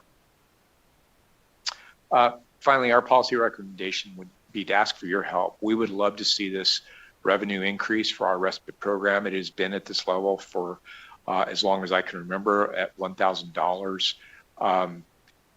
We are seeing some agencies that we work with who are a little bit hesitant, and I don't mean to sound derogatory at all, but they're a little bit hesitant to take our voucher because they're giving up a spot and they don't know that the family's going to be able to provide or to keep the person with them after the $1,000 voucher has been spent. So even just a little bit more would help. It would give that family a little bit more time if it's an overnight stay or getting someone in for in-house care. It's just a few more hours that they'd be able to take advantage of respite. And we would be grateful for the consideration of that. And with that, I'd be happy to take any questions you may have.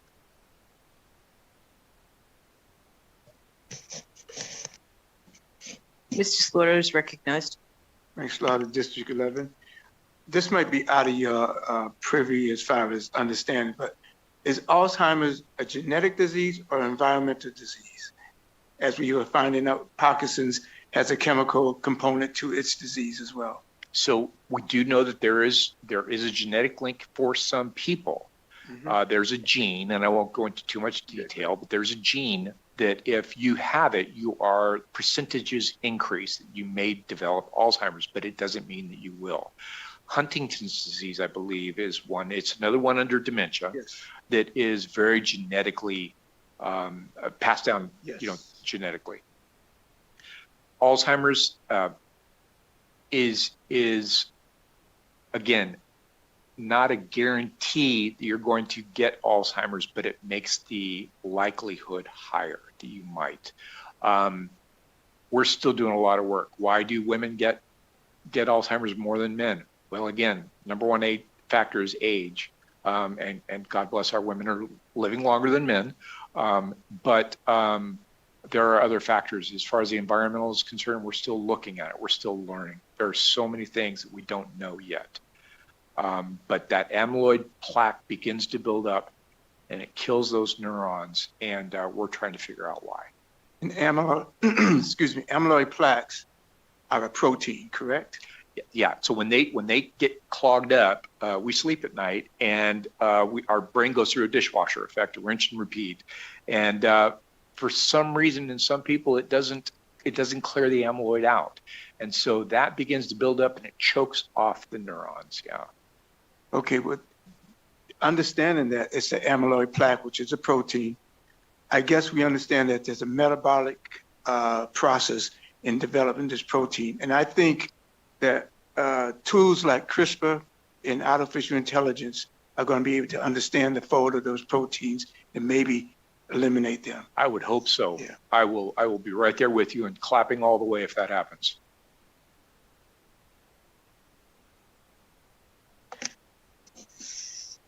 Thank you, Mr. Slaughter. The chair recognizes Mrs. Doyle. Thank you, Madam Chair. Kathleen Doyle, Senate District 16. My question is, well, not a question, actually a comment. You mentioned, hearing loss, and I would encourage everybody of a certain age, especially my friends, if you have a hearing problem and hearing loss, I've read some very authoritative articles saying that, not that you all will get Alzheimer's, but it can lead to dementia. The lack of impulses that, the hearing transmits to the brain, it doesn't get to the brain atrophies, those parts of the brain atrophy.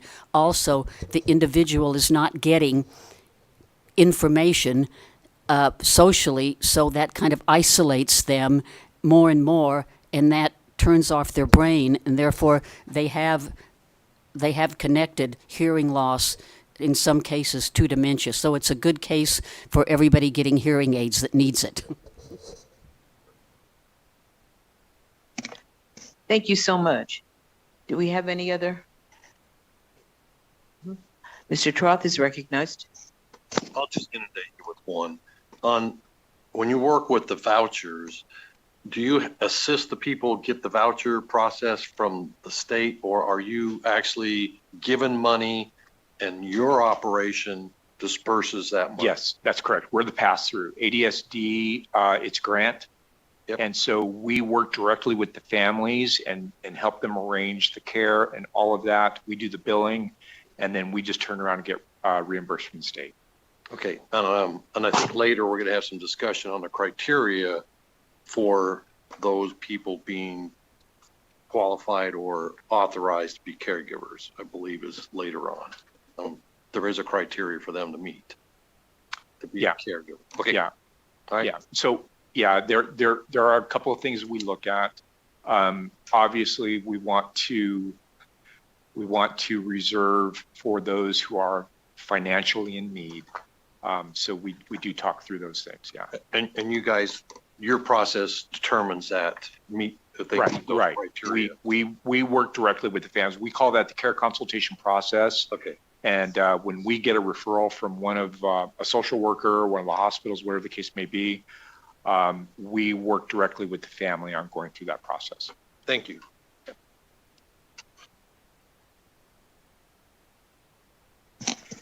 Thank you, Mr. Troth. The chair recognizes Mrs. Schunkweiler. Thank you, President Jordan. Actually, the comments, the further explanation of the respite care voucher answered my question just now. So thank you. Well, we just want you to know that if you raise your hand, you're able to speak. So we thank you so much. Are there any other questions?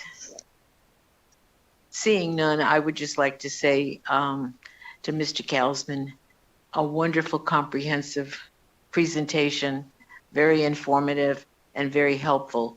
And if possible, could you please send us the new information at your earliest so that we can follow up to be able to deliberate and take next steps? I'm shaking my head, but yes, I would be happy to do that. Thank you. Thank you so much. We're glad to have you.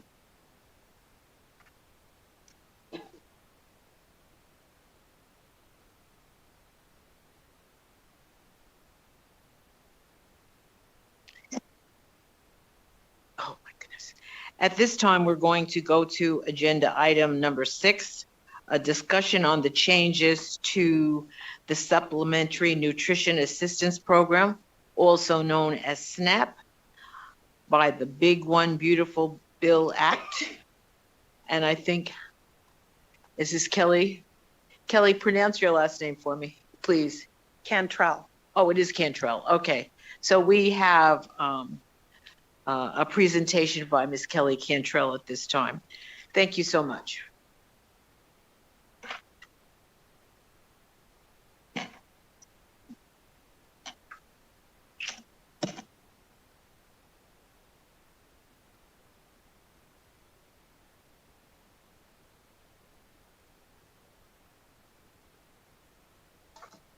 Good morning, Madam Chair and forum members. For the record, my name is Kelly Cantrell, and I am a Deputy Administrator with the Division of Social Services. And we're going to talk to you today a little bit about the SNAP program and the effects that HR 1 or the Budget Reconciliation Act or the Big Beautiful Bill has on the SNAP program. So SNAP is the Supplemental Nutrition Assistance Program, and basically what it does is it helps limited or no-income people buy food each month. Many people in Nevada and across the country find it hard each month to make ends meet.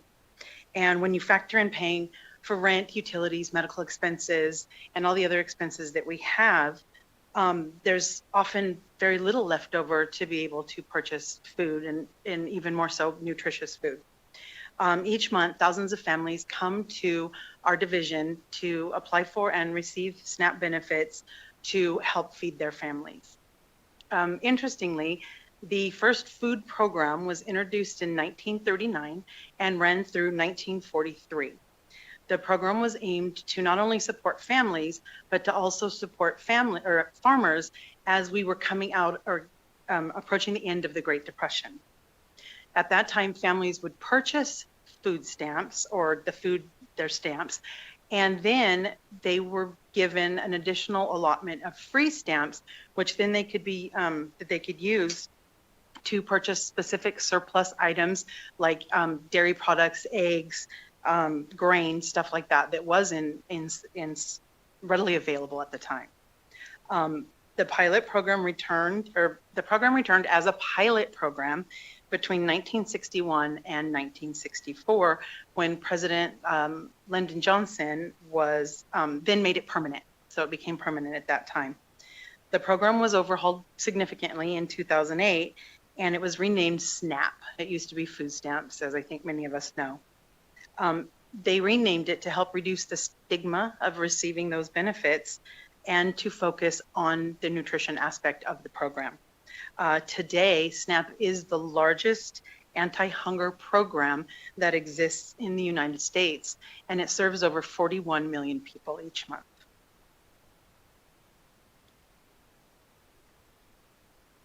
So let's talk about the changes to the program that came with HR 1.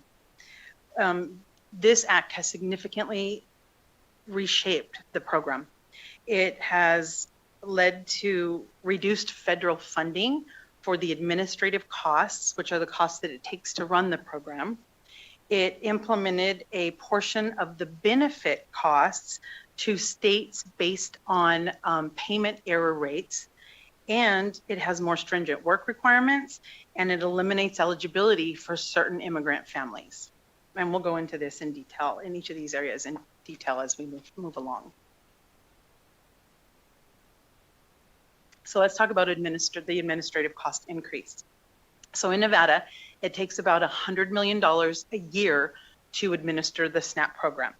And as of right now today, the state is responsible for 50% of that, and the federal government is responsible for 50% of that.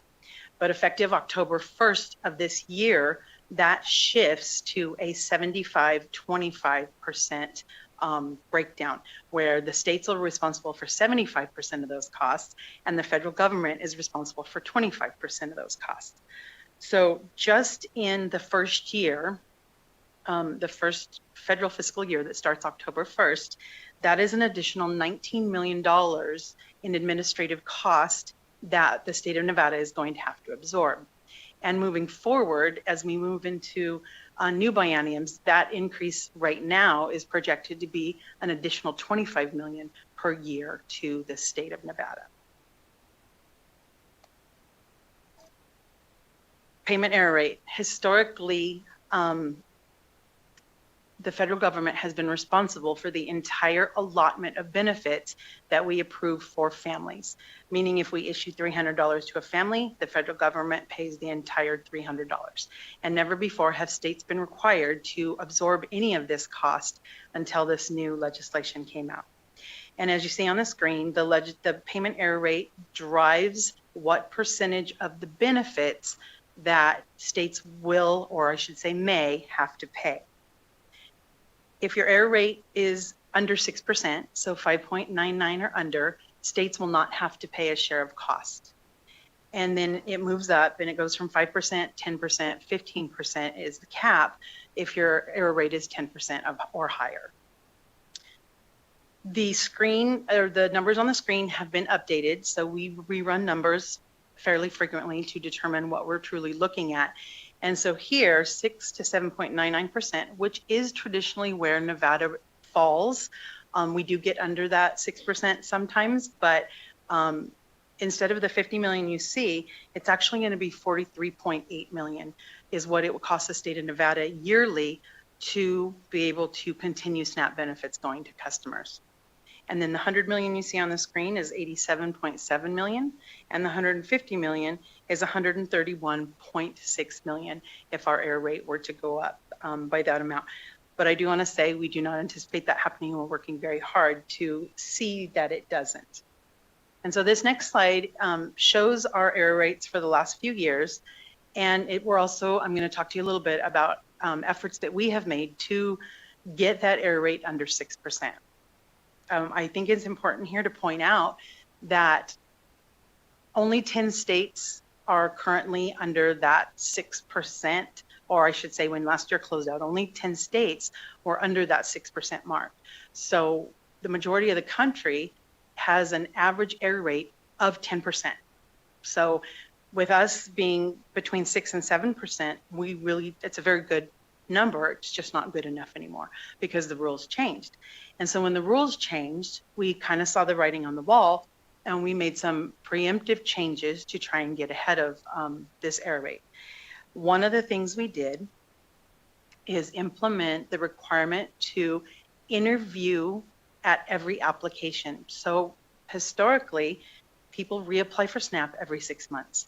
And we only, at the time, we're only required to interview those people once a year. So that means every other application that came in, we weren't required to do an interview, and we weren't. So we have changed that. And so now we're going to speak to those customers at every recertification so that we can speak to them, find out what their situation is, and make sure that we're entering and doing everything correctly. The other thing that we changed was we used to take customer statement for shelter expenses. So if they said their rent was $1,000 a month, we took their statement, we budgeted $1,000 a month. But we know that historically speaking, shelter expenses account for a large number of the errors that we receive. And so in June of last year, we made the decision to now verify those shelter expenses. And so we ask our customers to provide rent receipts, mortgage statements, utility bills to verify those expenses that they incur. Another thing that we have done is we have implemented a couple of technology initiatives, and we were awarded funding during the last special session that we had to be able to do this. The first one that we have actually monitors income and the number of hours that individuals work, because 1.4% of our error rate, almost 1.5%, leads directly back to an increase in wages that go unreported, and then once they're reviewed, they're found and it becomes an error. And so this particular initiative allows us to find those increases in income that are not reported and act on them. And so the first report we received had just over 1,500 cases, and we reached out to the customers to verify, and either if they weren't verified or we verified the income was truly over, we were able to close those cases to hopefully prevent that error from moving forward. That first report, every person who showed up on the report did end up with a closed case because their income was truly over the income limit. And so that, we've also run the second report on that. Again, it was another 1,500, and we're currently working those now. So the other solution that we have is based in data analytics. And so what it does is it looks at our caseload and it identifies potential errors. And just to break this down and keep it real simple, let's say someone reports or one of the workers accidentally put in $10,000 a month in rent instead of 1,000. This data analytics solution will find those and send it to us in a report and say, hey, this looks wrong and you probably should address it. So as of yesterday, that report has already saved us $12,000 in misspent SNAP benefits that we were able to either correct moving forward, or the case was over income and we're no longer eligible moving forward. And so we do believe that these initiatives are going to get us under that 6%. Just not sure if we'll get there this year, but we're very much hoping that we will. And as you can see on the screen, our current error rate with only 2 months into the new fiscal year is 6.2%, which is over the limit. But for this few months being reviewed, that's actually a really good starting place. This time last year, we were closer to 9%. And so we have the rest of the year to go. So we're hopeful. We're hopeful. And of course, the goal is to get under 6%. And I'll take 5.99. I'm not picky there. So let's talk about work requirements. Able-bodied adults without dependents. We're going to talk about some of those, what that means. In the state of Nevada, we had a waiver from these requirements for the last 15 years. That waiver expired January 31st of this year. And as of February, we had to start counting ABOD, that's the able-bodied adults without dependents. We had to start counting any month where a person did not meet those requirements. And we're going to talk about who's affected by this and kind of what some of the requirements are. And so right now, this affects individuals that are between 18 and 64 years old. That is a change that came out of HR 1. It used to be 18 to 54 years old. And so they added that increase in years. And so an additional 20,000 plus people between the ages of 60 and 64 are now responsible to cooperate with these requirements. The way you can, well, we'll talk about that in a minute. The other thing that it did is prior to HR 1, if you had a child in your home that was under 18, you were considered exempt because you had a dependent. Now the age requirement dropped to being under 14. So if there's a child in your home 13 or under, you're exempt from this requirement. And so we lost that gap from 14 to 17 that are no longer exempt, but are now required to participate in the work requirements. The last thing that it did is there were certain exemptions for certain groups that they didn't do away with entirely, but they paused. So the rules used to state that if you were truly homeless, a veteran, or a child a young adult that aged out of the foster care system, you were exempt from these requirements. Those have been put on hold and will not come back into effect until October of 2030. So now, if you fall into one of those categories, you are responsible or required to meet the work requirements. So what are the requirements? In order to meet the requirements, you have to work at least 20 hours per week. You can also do on-the-job training programs, community service, approved work programs. You can also volunteer. There's a lot of different ways that this can be done. But we understand that sometimes it is challenging for individuals that are without transportation, without a home per se, to meet these requirements. We do have a dedicated page on our website that has a list of community partners who have engaged with us and said, hey, we will provide volunteer opportunities if individuals would like to meet their work requirements by volunteering. And we also have a toolkit that we send out to those individuals so that anyone that wants to volunteer is able to do so. And I think at this time we've got over 50 community partners that have volunteer opportunities that we have on that site. Okay, so eligibility changes. So in addition to the changes that we've already talked about, some of the non-citizen categories who were once eligible are no longer eligible. And as you can see here on the slide, anyone who entered the country as a refugee, a parolee, an asylee, and any other, and there's a few other lawfully residing non-citizens they have lost eligibility. Victims of trafficking, for example, would be another group that lost eligibility. And the only people now who are eligible for SNAP benefits are citizens or nationals, legal permanent residents, Cuban Haitian entrants, so anyone who came in from Cuba or Haiti, or the group known as COFA, which is the Federated States of Micronesia, Marshall Islands, and some of those areas that are for all intents and purposes free associated states of the United States.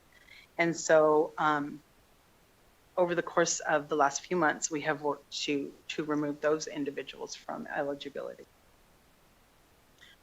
So overall impact. So now that you know that the changes that this has made, we want to talk a little bit about what will that look like. So we already talked about the financial impact of the administrative costs, but let's talk about the work programs and what we anticipate to see the change there. So May is the third month of ABOD work requirements being back in place. And once you receive 3 months of once you have 3 months of non-participation in 36 months, you are no longer eligible for the program. So on May 1st of this year, we anticipate that more than 27,000 individuals will lose eligibility for the SNAP program. Now we'll have firm numbers after May when we see what the final counts are, but over 27,000 individuals is 6% of the total number of people who receive SNAP. And so right now we're sitting right at about 430,000 individuals. And so to lose 27,000 is a pretty significant impact. And I will say that in 2025, on an average month, we issued approximately $89 million a month in SNAP benefits. That is a huge impact. And if these 27,000 plus people fall off SNAP, that is going to be a $5.3 million reduction in SNAP benefits that are essentially feeding into the economy, if you will. So not only will individuals lose their benefits, but the impact will be $5.3 million to the Nevada economy. In addition to that, the USDA estimates that for every SNAP dollar spent, $1.54 comes back into the economy where it's spent. And so when you think about it, individuals or recipients are not the only ones affected by a reduction in SNAP benefits of this magnitude. You have to stop. It's easy to think, okay, who else is affected? Well, retailers, right off the bat. We also have to stop and think, what about farmers or ranchers? What about the folks who truck the food here and there, or the trains, or anyone that's involved? So anyone in that whole food distribution chain is affected by a reduction of this magnitude. And this is in the state of Nevada, and we're relatively small compared to some of the other states. California, for example, is 10 times our state, and or 10 times our size, and has 10 times the population of SNAP individuals that we have. And so you can kind of see how this impact affects not just Nevada, but the entire nation as a whole. Okay, so we're going to move away from the HR1, and we're going to talk just a little bit about SNAP fraud, or fraud in the SNAP program. And we're going to start with something known as skimming and cloning, and how we've handled that over the last couple years and how things have changed in that regard. So initially, when skimming and cloning started happening, which is people that are not the recipient getting access to the card number, the PIN number, are using the benefits fraudulently. And prior to July 31st of 2023, there was really nothing we could do about that other than take a report and make note of it, file a police report. But July 31st of 2023, the federal government allowed us to replace those benefits. And so that went from 7 of 23 through December 20th of 2024. So during that time, those months, we were able to verify 9,258 cases of skimming and cloning and restore those benefits to the individuals that had been affected. The highest month on record during that time frame was April of 2024. It resulted in 2,154 cases being validated, which totaled over $1.1 million. So at this time, we do still take the reports of those and we make note, and we do instruct our customers to file police reports to get it on the record, but we are not able to refund or give back those benefits at this time because that program ended at the end of December of 24. How do we protect ourselves? How do we stop this stuff from happening? So the best and easiest way is we encourage our recipients, our customers, to download the mobile app EBT Edge. It is the only application that is sanctioned by the state, that does not charge any money, and will allow customers to freeze or lock their cards. So if I'm not using it and I know I'm not going to the store, I go into my app, I freeze benefits so that if anyone tries to take them that isn't authorized to do so, they would not be able to. And you can unfreeze that when you go make a purchase, utilize it, swipe your card, make your purchase, and then refreeze it when you're done. And so we definitely, and all of our workers, encourage people to be aware of this app, try to download this app, utilize this app to help prevent benefits being stolen. Simple things like don't use an easy PIN number. Don't use your birthday. Don't use 1, 2, 3, 4. You know, the same thing they tell us for our debit card, right? It's the same type of thing when you're talking about SNAP benefits. Another thing is check your balance. Check your balance often. Make sure that what you think should be in there is in there. And never share your PIN number. And so that's the stuff that we talk to our customers about and the things that we want out there, and to educate people to protect themselves from any type of fraud, really. So what should you do if benefits are stolen? So the first thing you want to do is cancel your card. Cancel your card so that when the next allotment is put on that card, they can't just swoop in and take it, right? Contact us and request a new card. And let us know what's happened and file a police report. We can't replace benefits, as I said a little bit earlier, but at least we have a record of it. And I will say that when we were allowed to replace benefits, the guidance came later and they let us go back. So should that happen again, reporting it, us tracking it, and having the record could allow us to reissue benefits if that were ever to become a thing again. So with that little piece, I am going to wrap up, and I'm definitely here to answer any questions you might have. Thank you so much, Ms. Cantrell. We appreciate the discussion.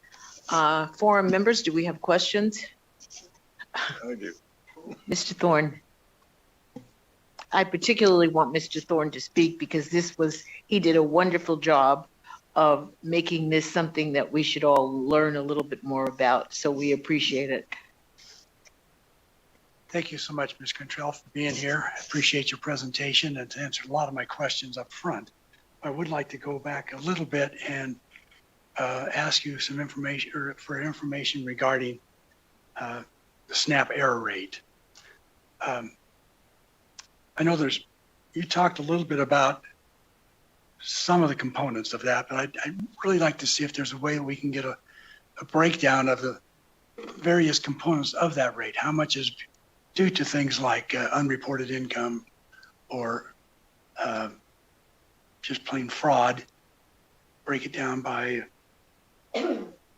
just waste, just errors, and how do you define an error, and when do you define it, I guess, is part of it. And another question would be regarding the initial application, the vetting process you have to go through to make sure they're eligible, so we don't find out later that they shouldn't have been eligible. So if you kind of address those few things. Kelly Cantrell for the record. I'm going to start with the application process, as that kind of comes first in the overall process. So when someone submits an application, it goes into pretty great detail about their demographic information, name, date of birth, social security, all that stuff.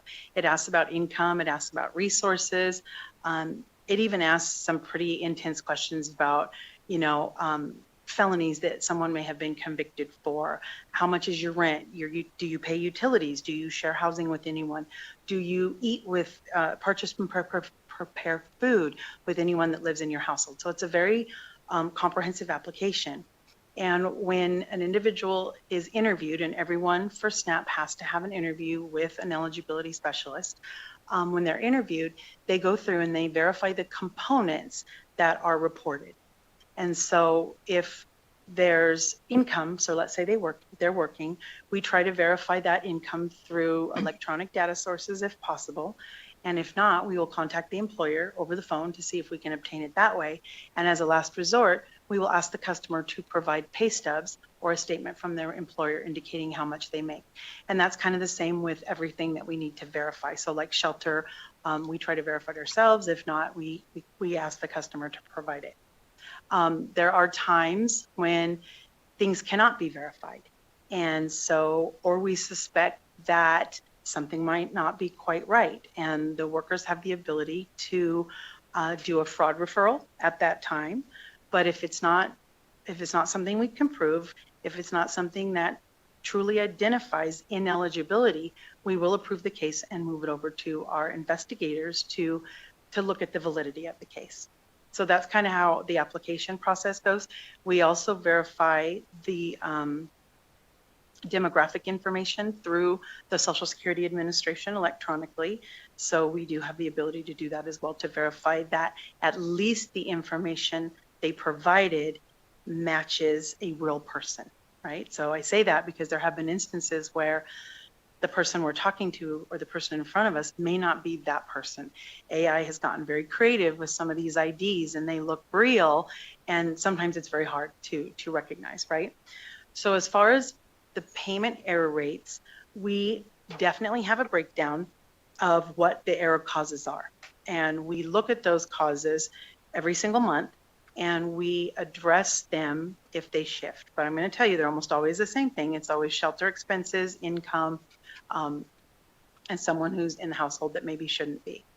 I do want to let you guys know that more than 50% of our error rate is based on customer oversight. It's under 50%. About a third of the errors are agency caused, so meaning the workers may have made a mistake or didn't verify something they should have. We can definitely provide that breakdown in percentage because I don't know it by heart. I do know that individuals being over income accounted for 1.46% of our error rate last year, and we're working to reduce that. But yes, we can provide that breakdown to you. So I believe you asked how it works, so I'm going to go a little bit into how those are identified. Okay, so every month we pull a random sampling of cases, and the individual's quality control, our quality control staff, they review the cases and they re-verify everything in the case. And they do that by contacting banks, contacting employers. They go the extra mile to verify everything. And it's important here to note that a quality control worker can take up to 8 hours and sometimes more to work a single case, whereas the workers in the field are doing close to a case per hour, right? Because when you start talking about getting this work done, we as eligibility team, we don't have the luxury to spend eight hours on one case. I would need 8 times the staff that I currently have. So quality control goes back through that, re-verifies everything, and then determines what caused the error, who caused the error, and is there anything we can do on our side to help prevent the error. And there's a threshold. So any error that's made over $58, so it could be under $58, like they should have gotten $58 more, or they should have gotten $58 less. Anything over that amount is considered a dollar error, and those cumulative numbers are put together, and that is what makes up the payment error rate. So they say, okay, this much was an error, this much was issued, and then they use those two numbers to determine the error rate. And it's complex. It's a little more, of course, complex than that, but that is the nuts and bolts of how that happens and And yes, and we do identify and know what is causing those errors. So I assume that during the application process, they have to sign something and certify under perjury and all those other things. And do they also assign any ability for you to access IRS records or anything else? Do they give you any kind of release like that, Social Security records? Or you just have access to that anyway? Kelly Cantrell for the record. So yes, when someone applies for any of the services that we provide, the SNAP, Medicaid, TANF, there is a clause on the application that we do have the right to reach out to anyone to verify eligibility based on the statements made on the application. And it's pretty much a blanket statement like that. So that does give us authority to make those phone calls. Good. And I know that you guys have been working hard to get that error rate down, and I commend you on that. I just want to make sure that little arrow that you have on your graph there, that the goal is not 5.99%. It to be much lower than that, I assume. Okay. It sounds like it's very labor intensive for you people to go through this. I mean, we'd like to have our recipients more honest at times, but it's the world we live in, I think. But I commend you on your efforts anyway. And if I could also ask you, on the page where you talk about individuals no longer eligible to receive the benefits, and those benefits are lost, right, to them. But is there a big backlog right now for people trying to get through the application process? And would these funds that are lost be immediately available to those people on those programs? But you're going to need more people in order to process those programs. Is that correct? Kelly Cantrell for the record. So currently we do have a backlog of folks waiting for benefits. We almost always do, right? But I will say that SNAP applications are currently being touched in 14 days or less. That's where we're at right now. The good thing about the SNAP program is someone doesn't have to come off for the next person to be eligible. So even though we're going to lose those 27,000 plus individuals, that doesn't make room for additional people, if you will. It's just, there's no limit right now to the number of people that can be on the program. It's just being able to get through it, the process. Okay. More, please. You talk about best practices to, go to the website or access it on your phone or whatever. Many of our seniors are technologically challenged. My wife is one of them, but that falls on my.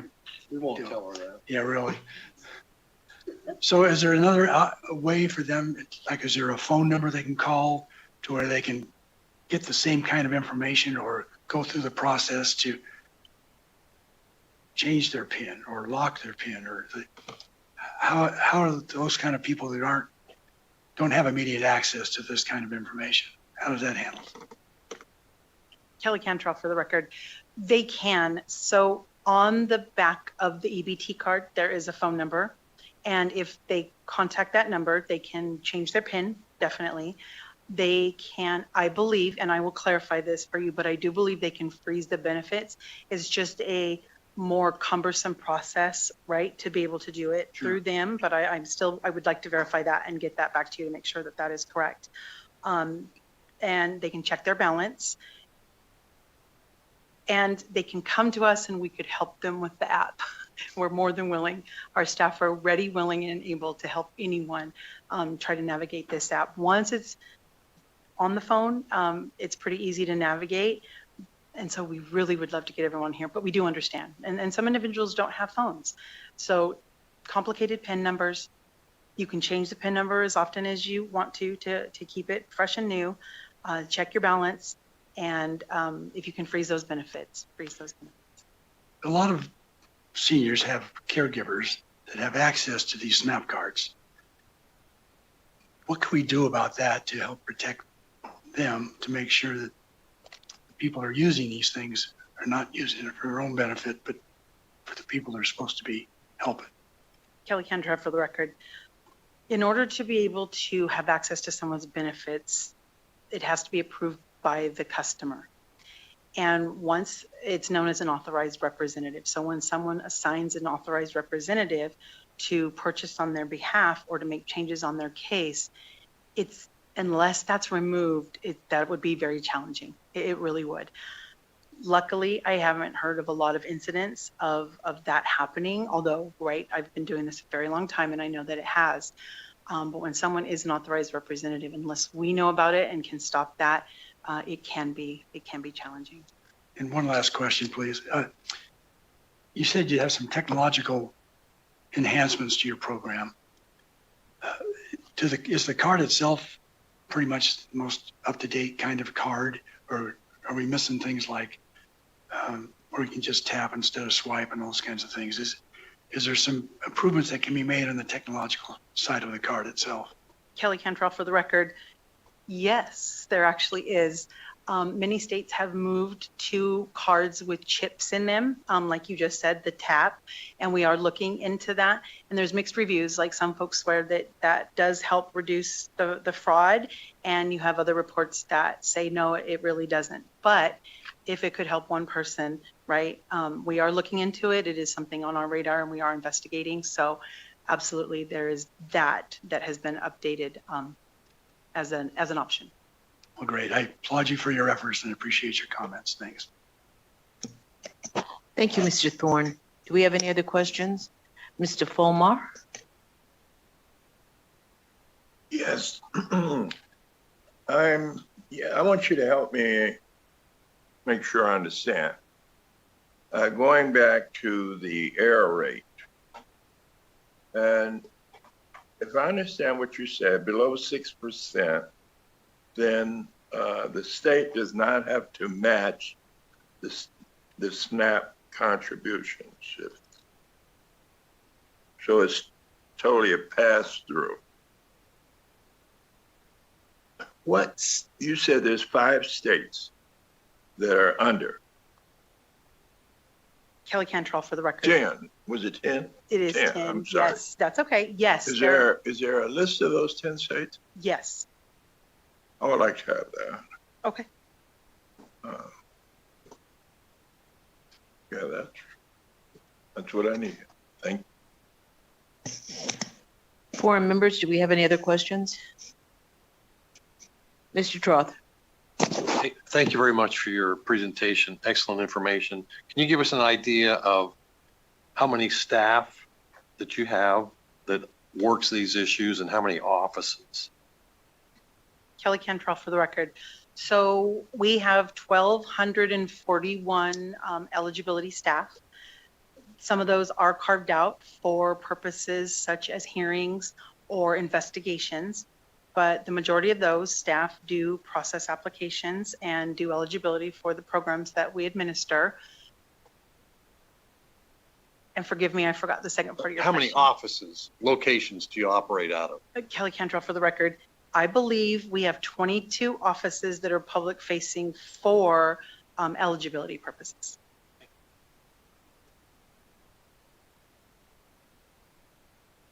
Thank you, Mr. Troth. I believe Mr. Smith has a question. Thank you, Madam Chair. Greg Smith, District 13. I have 2 questions. Based on the fact that we are in October going to be faced with 75% of the total burden, do you feel like the state will be able to fund that?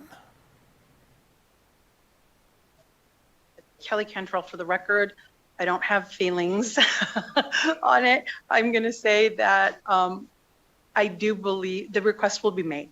And as I said earlier, which I probably said it too quickly, in special session, we were granted the $19 million to be able to fund this coming federal fiscal year that starts in October. So we are funded for the next, that next portion of time. And then we will need to pursue the funding for the administrative costs moving forward. Okay, thank you. My second question is on the work requirements. I'm thinking about the 20 hours of work per week. And if folks are working, and possibly would they be making enough money to no longer qualify for SNAP benefits? Kelly Cantrell, for the record. Actually, I'm really happy you asked those questions because I'd like to let people know that when you remove children, the disabled individuals, and the most senior population, over 50% of all SNAP recipients have a job and they do work. So unfortunately, the answer to your question is no. Just because someone is working, it absolutely does not mean that they are over income for the program. Based on how many hours they may work or the current earnings that they receive, the size of their household, all of those things factor in when you're talking about SNAP benefits. But a large number of our people that we serve are working individuals. Great, thank you so much. Thank you, Mr. Smith. Marilyn Jordan, District 9, I have a question. Would you be kind enough to tell me what the mission or the purpose of SNAP is? Kelly Cantrell, for the record.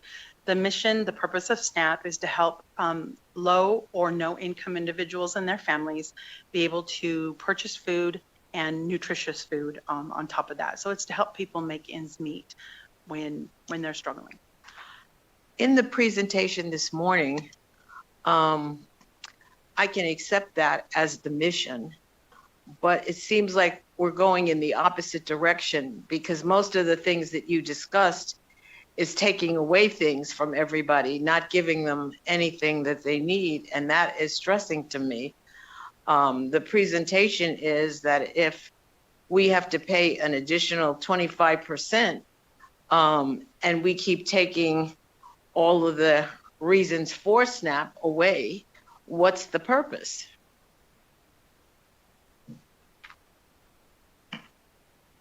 Bad question, good question? Kelly Cantrell, for the record, I think it's an amazing question. I just don't have the answer for it, since those decisions are definitely made at a higher level and not at the in the state of Nevada. Well, I thought your presentation was great, but for me, you know, you can understand that I want to be thinking positively, not and how we can help seniors, help families, and provide funds for them. And everything that I heard was just the opposite. So I was a little concerned, not a little, I'll tell you the truth, I'm really concerned that this is the direction we're going because our seniors need this kind of support and help. I also had a question about the difference between our 14 and 17-year-olds. If they can't get funding anymore, these are our high school youngsters. What are we doing to help them? I mean, right now we have exorbitant gas prices and we're offering jobs to people, but in offering jobs, we're not being able to pay these young people any transportation costs to get to the jobs. So what's been done about that? Kelly Cantrell, for the record, let me clarify that statement just a little bit. Okay. So families who had, before this legislation came out, families that had children under 18, so up to 17, were exempt from the work requirements. It didn't change the eligibility for the children. Okay. And so now that 17 age has moved to 13, so now it's 0 to 13 years old, that those families are no longer exempt from the work requirements. The children did not lose the benefit. The requirement for the parents to meet the work requirements changed based on the age of the children in their household. Okay. So they're still eligible up through 13.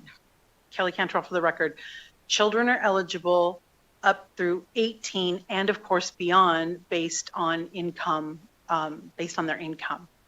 So this age limit that is here is only to say who has to participate in those work hours and who is exempt from participation. That's what that age is in reference. And what's the percentage of people that have family members working and the young people get jobs and increase the household amount? Does that put them off of the SNAP program?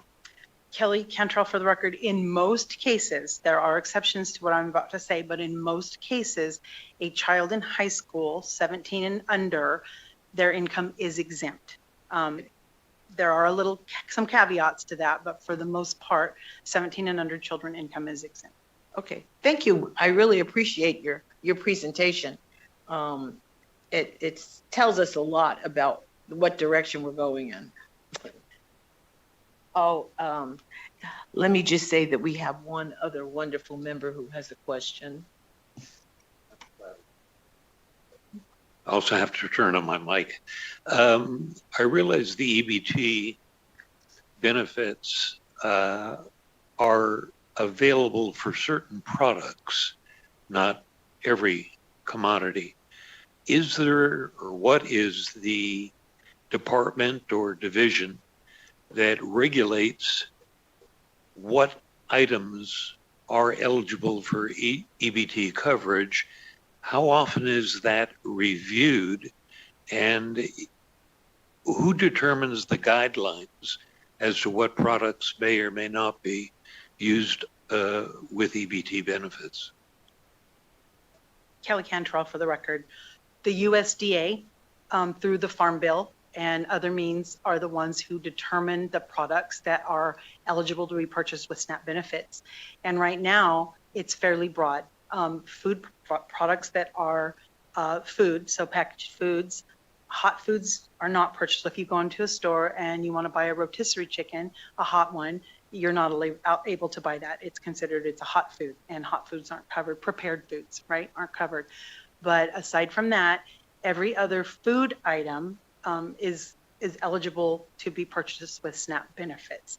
Alcohol, cigarettes, of course, things like that you could not purchase. But as of right now, it's pretty broad and covers almost every food product. It appeared that a lot of, I would call them fast foods or prepared foods that are not hot seem to be covered. Is that ever reviewed, or how often are they eligible as new products come on the market? New items that manufacturers or vendors make available, do they have to go through a approval process to get those items added to what would be or what not would be eligible? Kelly Cantrell for the record. So I cannot answer that at this point because I'm honestly not sure the process that happens when new food items are added. That's done at the federal level through the USDA. However, because most every food is covered and the only exemption right now for retailers is prepared food is not a covered benefit, I don't think that happens right now. I think that when the Farm Bill is redone, which isn't done yearly, it's not even done every other year, those things are looked at. But I don't want to speak for exactly how that's done, but I can do some research if you would like, and we can try and get that information back to you. Mr. Thorne, we recognize you for one more question. Pat Thorne, District 12. It's not really a question, I guess. Maybe it's a clarification on your mission. You indicated, and I think caused a little heartburn with Madam Chairman a little bit on that. Isn't our mission to make sure the eligible people are getting the benefits they're entitled to? And you're finding fraud sometimes. Those people are not eligible, therefore, that shouldn't be our concern. It's making, now we have more funds available to take care of the people who should be eligible for them. Is that a correct statement? Kelly Cantrell for the record. Yes, our job is to identify individuals who apply who are eligible for the program to be approved for the program. We certainly would not want to, or on purpose, approve someone that we know would not be eligible. They have to meet the eligibility criteria.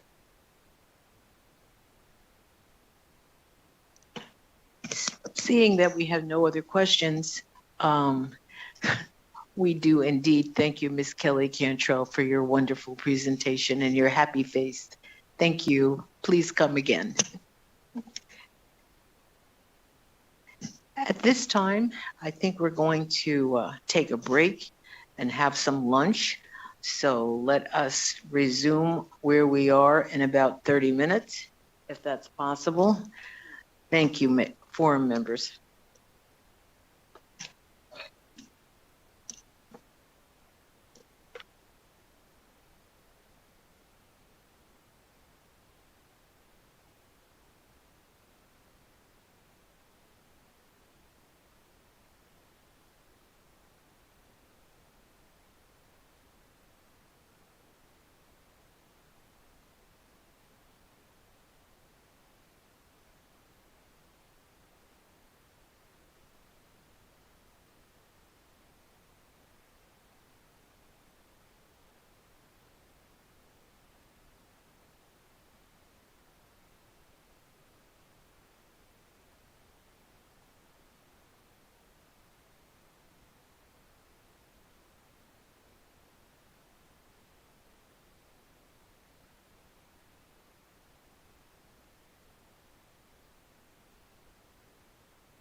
Good afternoon.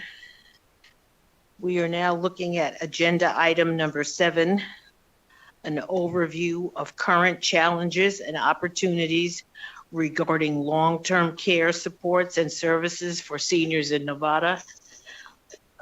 Marie Coe, we are now ready for your presentation. Thank you. Thank you, Chair Jordan, and I'm going to get the presentation up on the screen. If you give me just one moment.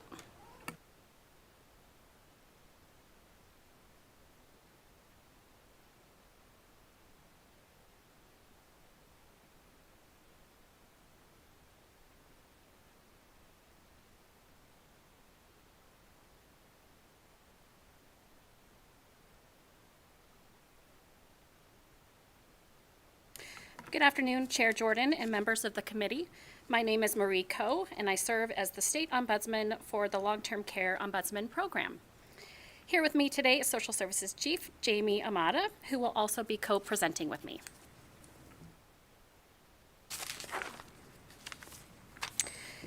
Today, we will provide a brief introduction about the mission and vision, as well as an overview of services provided by Aging and Disability Services, or otherwise known as ADSD.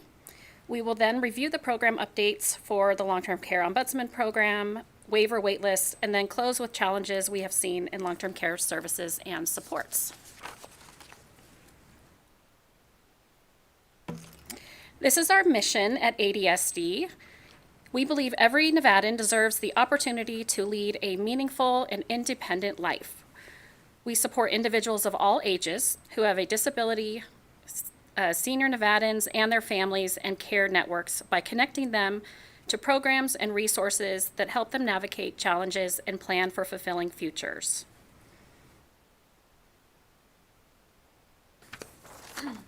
The agency is led by our administrator, Ricky Robb, who was appointed in June of 2025. And Ricky has a long history in public service where she has supported communities of all ages to ensure services are delivered and needs are met through ADSD programs and our community partnerships.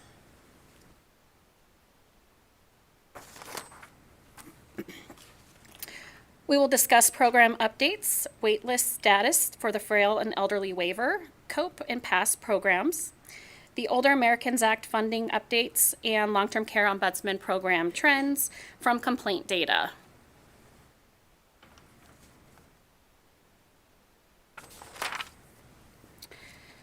The Ombudsman Program receives federal and state funding to maintain operational needs of the program. If federal funding were eliminated or even reduced, the staff would not be able to go into the community to see the residents in long-term care facilities. And without the ability to see the residents in their settings, complaints could not be addressed, as many of the residents are unable to leave the facilities to seek help. This is why the Ombudsman's routine visits are essential. The data we receive allows systemic advocacy to be addressed, and if there were trends in facilities, we would be able to identify best practices and training opportunities to improve care. And we did this over last summer. We offered a training series with specific topics for our providers and any of our community partners who engage with our residents. The federal guidance also requires routine access for the Ombudsman to enter facilities in order to maintain advocacy. And the program has policies that establish timeframes for response of complaints, follow-up, and resolution. Staff training is also supported by federal funding to remain current with advocacy strategies, to stay knowledgeable on changes in long-term care, and multi-state collaboration. Our state funding supports personnel and operational needs, and it also is a requirement of our federal funding. We must provide a match. In addition to the federal funding, state funding also supports staff entering the community timely to respond to the needs of the residents, which meet concerns regarding health, safety, and welfare. The program has increased response time if there are abuse concerns, and state funding supports the ability to be able to respond and allow our staff to go into the community.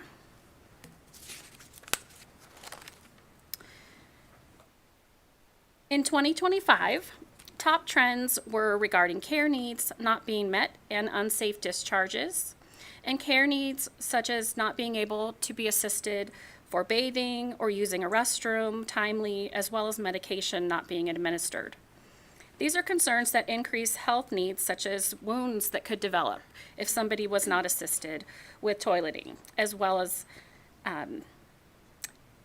if they were left in a soiled brief, and also increased pain if medications were late or not administered at all. And in 2025, there were over 4,000 complaints statewide regarding care concerns.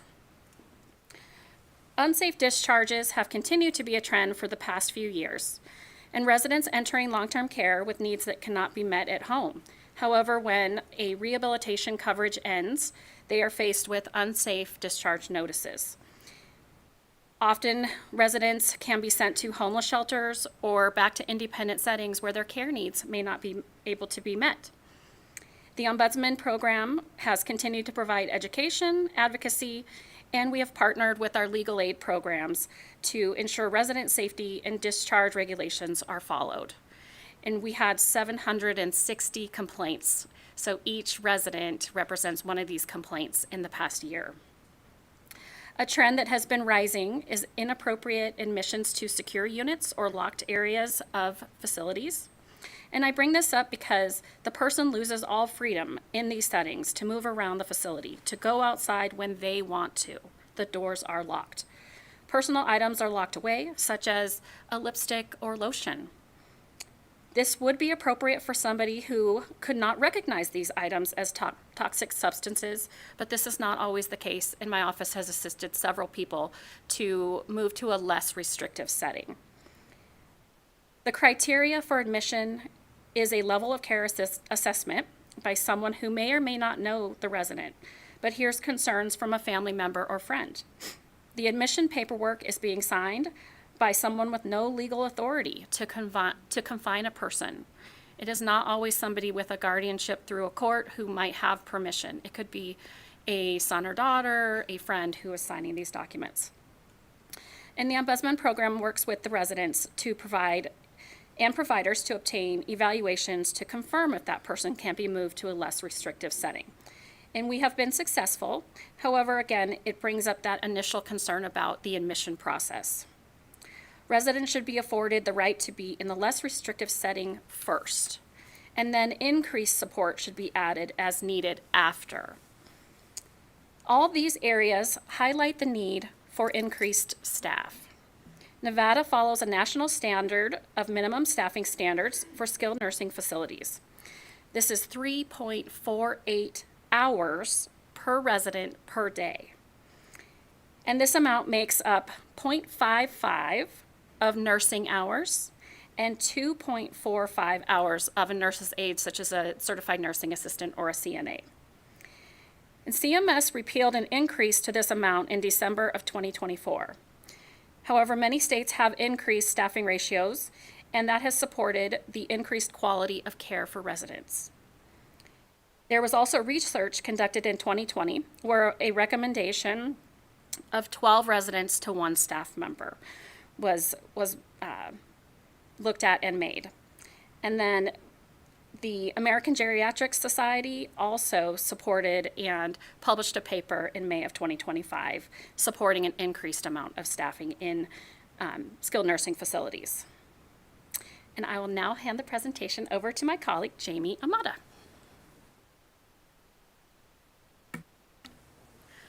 Good afternoon, Jamie Ahumada for the record.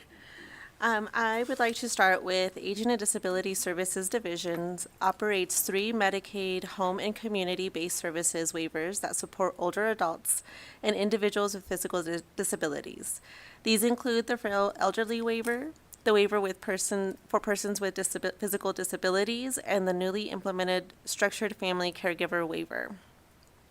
ADSD is responsible for determining functional eligibility for all 3 waivers, conducting quality assurance activities, and providing case management for both the frail elderly and the physical disability waivers.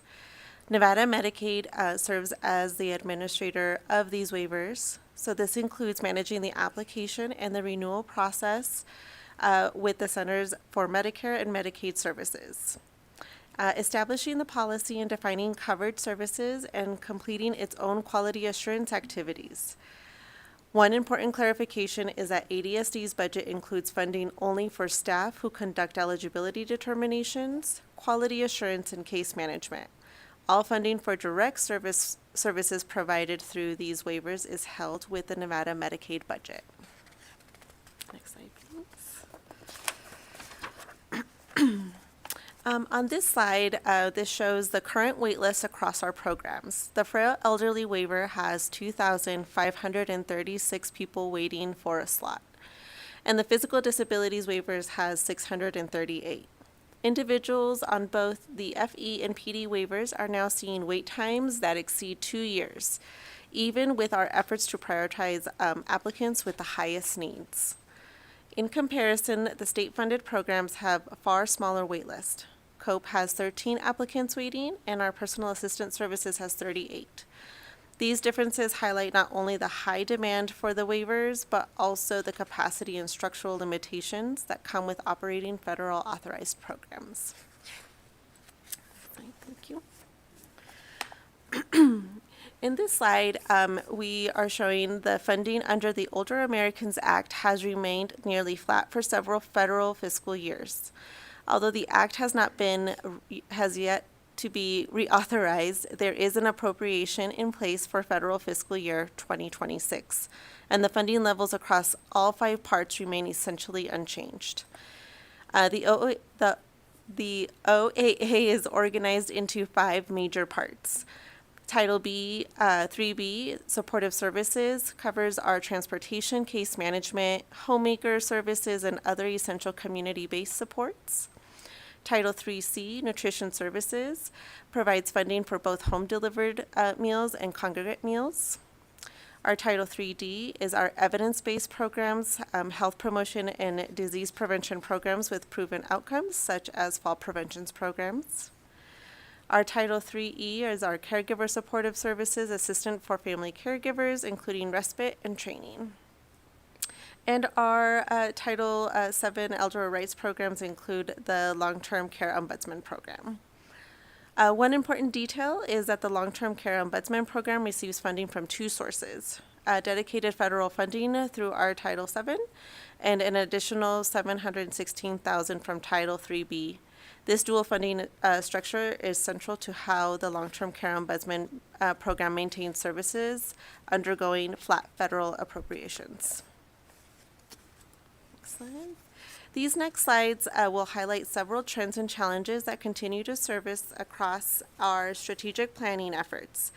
Many of these themes come directly from the State Plan on Aging. Together, they provide a clear picture of the pressure facing Nevada's aging services system.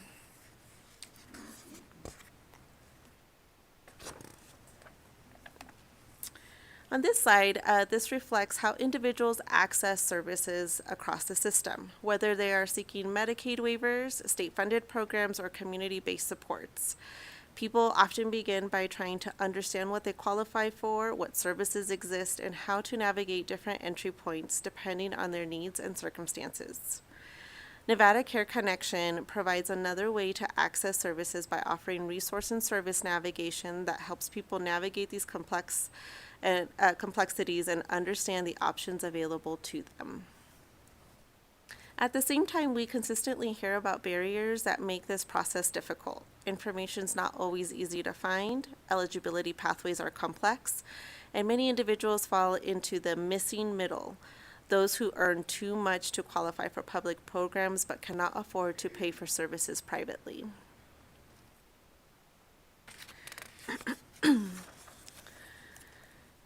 This slide highlights key challenges faced by family caregivers. Respite remains limited, especially in rural areas, and ongoing workforce shortages make it difficult to secure consistent support. At the same time, many caregivers are managing increasingly complex care needs which affect their own health and wellness. Funding also plays a role. While some support is available, programs operate within eligibility thresholds and funding caps, which can limit access even for those who qualify.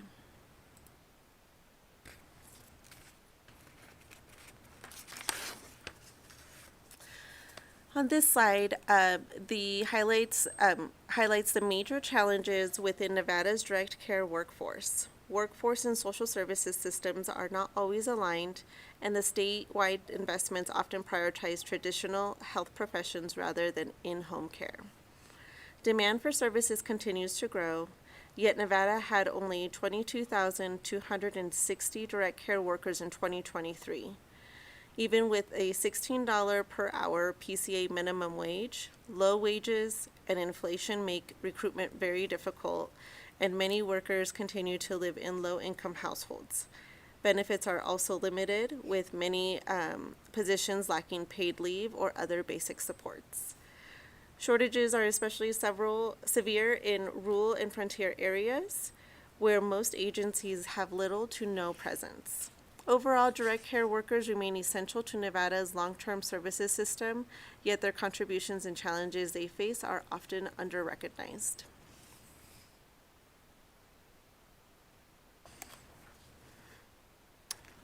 This slide highlights a few additional challenges. Most funding streams remain flat, even as demand grows. Nevada's population is increasing faster than national average, and by 2030, 1 in 5 Nevadans will be over the age of 65. We also see silos and duplication of services, with many agencies involved, but limited coordination across the system.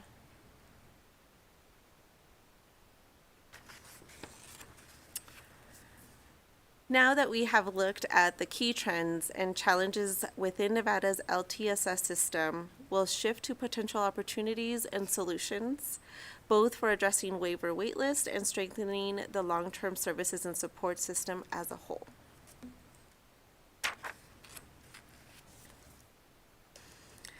So looking ahead, our goal is to build a system that is modern, coordinated, and preventative rather than reactive.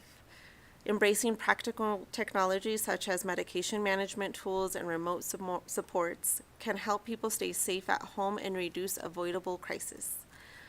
We also see opportunities to strengthen targeted programming, similar to other states that use population-specific waivers to better match services to needs and prioritize limited resources.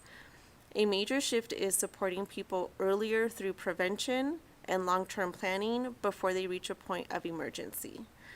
We also have an opportunity to rebuild volunteer networks, especially for transportation and social connection, which expands capacity and strengthens communities.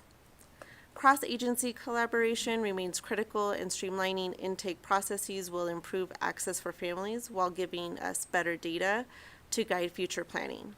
So together, these strategies will offer a realistic path forward, helping us manage current pressures while building a stronger, more sustainable system for the future.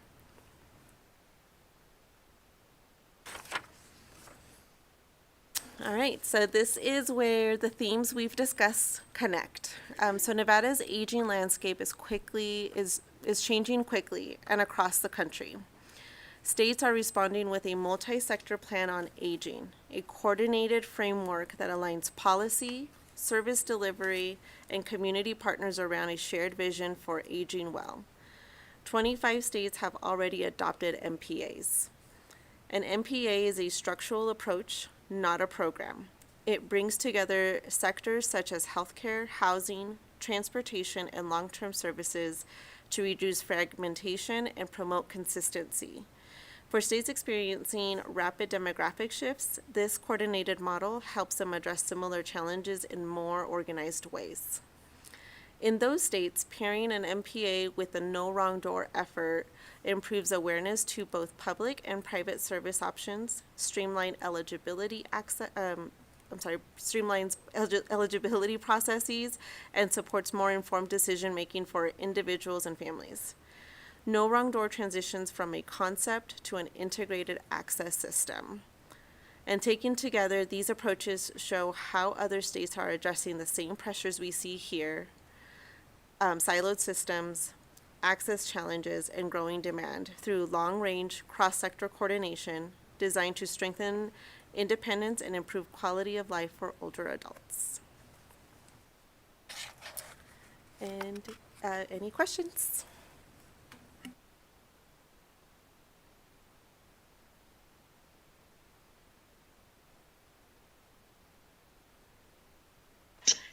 Thank you so much. We appreciate that. At this time, we will ask our members if they have questions.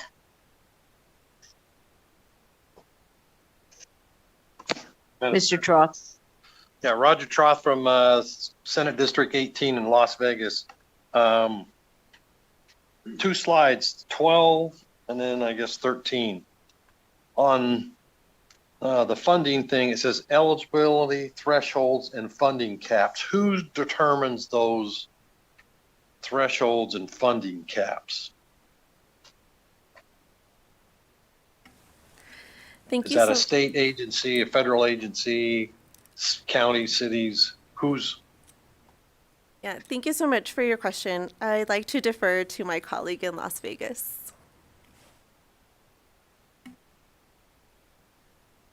Sorry, yeah, make your work here. Hello, Cheyenne Pasquale for the record. Yes, remember her. So it depends on the funding stream. We have multiple funding streams that provide respite services and other home and community-based services, but primarily I would say that eligibility is determined by the state.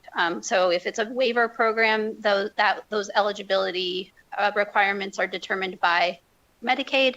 If it is one of our community-funded programs, that the eligibility is determined by ADSD. If it is the Older Americans Act funding, there's some very loose parameters around eligibility for there. So it's kind of a mixed bag. Yeah, like a good keyword was by the funding stream, kind of who does that. So it sounds like most of these are going to be determined by a Nevada state employee, probably. Yes, by a state agency. Okay, but then, thank you.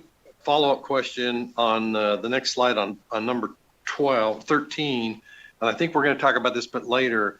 The minimum wage for some of these workers is now at $16 an hour. That's established by the state in Nevada. That was established through legislative action. Right. Yes. Okay. So that has to be a legislature to change to add to that. Okay. Then who are a lot of these workers that fulfill some of these responsibilities? Are they different groups, companies, individuals? Are there any actual state government employees that provide any of these services? I know that's a little broad question. So when we're talking in this slide specifically about workforce shortages, we are talking about the direct care workforce. And so that is private agencies, personal care agencies, home health agencies, those types of agencies. Okay, so that answers my question. Thank you. Appreciate it. The chair recognizes Mr. Slaughter. Frank Slaughter, District 11. Where do you find these workers if not an American won't work these jobs because of the wages? Do you actively recruit from other countries? So the state is not involved in recruiting workers for these private agencies. The private agencies do their own recruitment. And my understanding is that there is a wide variety of efforts that take place, but I could not speak to specific recruitment efforts. And if the private agencies do their own recruiting, does the state check on their eligibility to be here? The private agencies have to follow employment laws, and they are licensed by the Bureau of Healthcare Quality and Compliance. Okay, thank you. Can I do a follow up on? So then these workers in these specific concept here have to be licensed? And agencies are licensed to provide these services by the Bureau of Healthcare Quality and Compliance. Within the within the Nevada regulations, there are training requirements for personal care attendants. For each one. Mm-hmm. Okay. So that follow-up thought here is on that. then that requires some training and some expense to do that. And is the $16 an hour threshold meeting any market?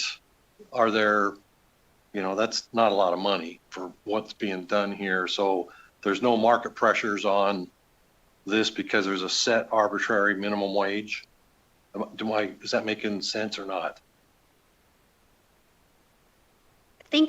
This is Cheyenne Pasquale for the record. I believe I know where you're going, but I'm not sure that I could answer that question.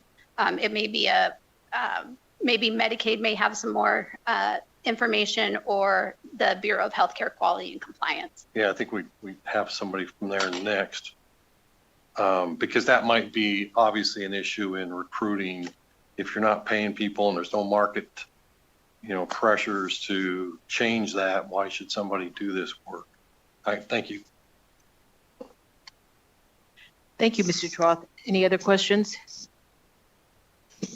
Any questions?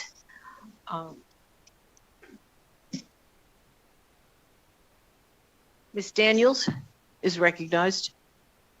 Thank you, Madam Chairman. Oops. So I made a note here, 12 patients to 1 staff. Did I hear that correctly? Mariko, for the record, that is a recommendation. That is not where we're at right now. Okay, so where are you at right now? So right now, the requirement is the minimum staffing standard hours. There is no ratio other than assisted living during the daytime is at a 6 residents to 1 staff member ratio.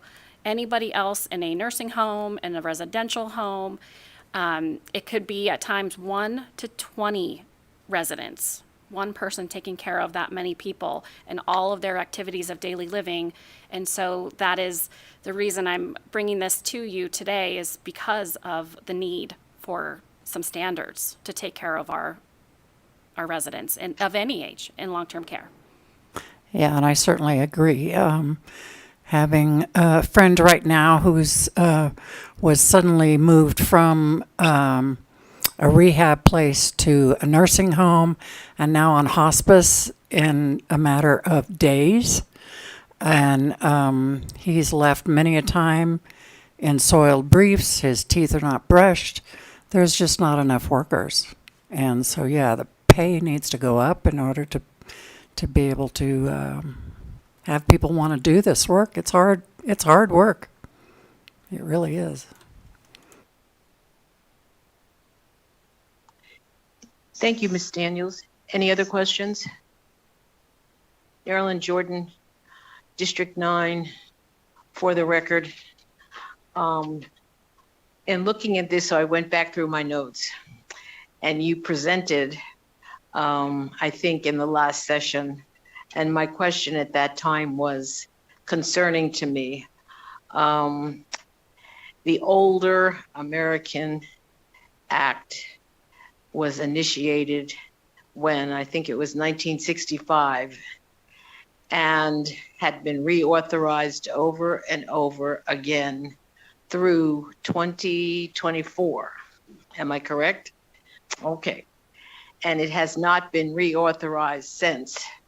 Do we have a clear understanding that our ombudsman's program is going to be reauthorized as noted in your presentation? Is that something that's a constant, or is that not going to happen? Mariko, for the record, thank you for the question, Chair Jordan. At this time, we have continued to receive flat funding for our federal funding support, and our funding for our state portion also has been supported. The program is supported at the federal level. However, we continue to go to our congressional members and help them to understand the need for our services and the people that we're serving and the rights of people, and also what issues are going on in long-term care that's not being talked about. What progress has been made for a program that started in 1965 through 2024, and all of a sudden it didn't get authorized anymore? What is the stumbling block?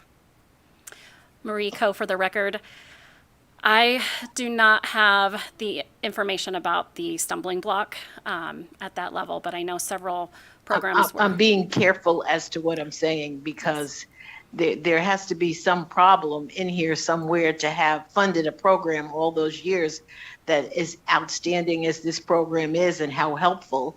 And yet we can't get any funding or support to have it reauthorized, which is what concerns me. I brought my little note paper from home for 2 years ago when I wrote this down. And when I read this last week that you all guys were coming again, I said, oh, maybe they're going to announce reauthorization, but I don't see that yet. So I'm a little concerned. Some of us care.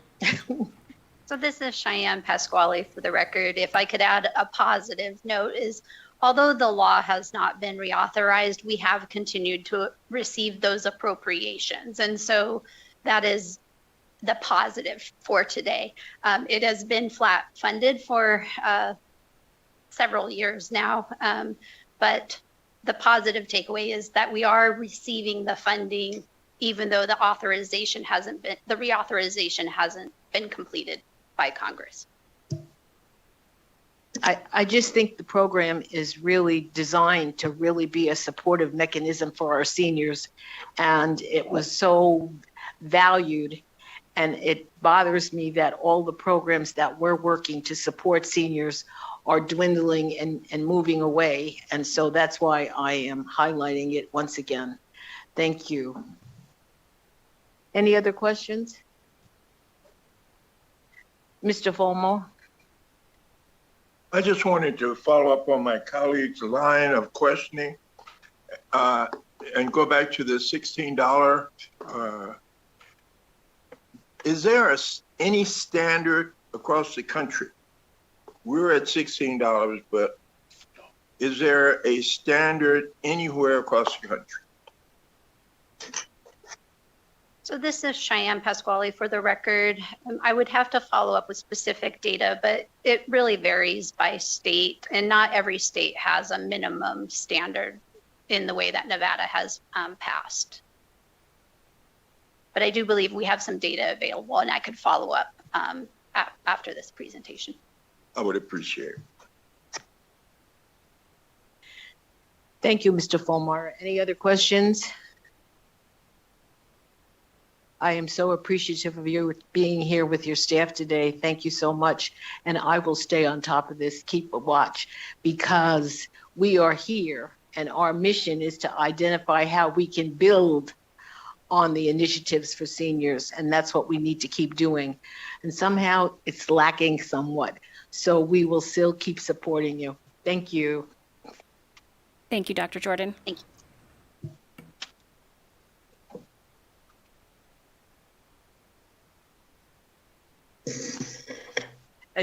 Agenda item 8, presentation of funding and access for home and community-based services, provider workforce stability and long-term care affordability for Medicaid recipients. This morning we have Ms. Columbe, the Deputy Administrator. Is that correct? Yes, Madam Chair, thank you so much. Yes, Kirsten Kulam for the record with Nevada Medicaid. And I'm pulling up my slide. Can you all see that okay on your end?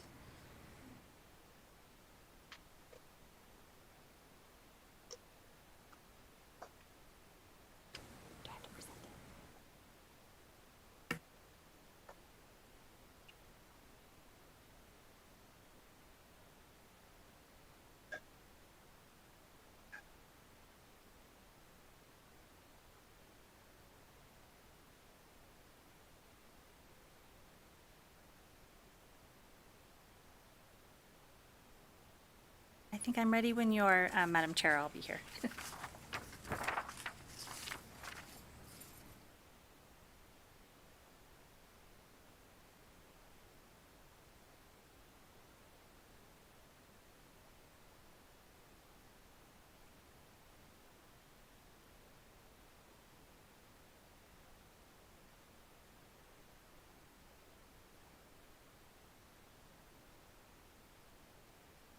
Madam Chair, did you want me to begin?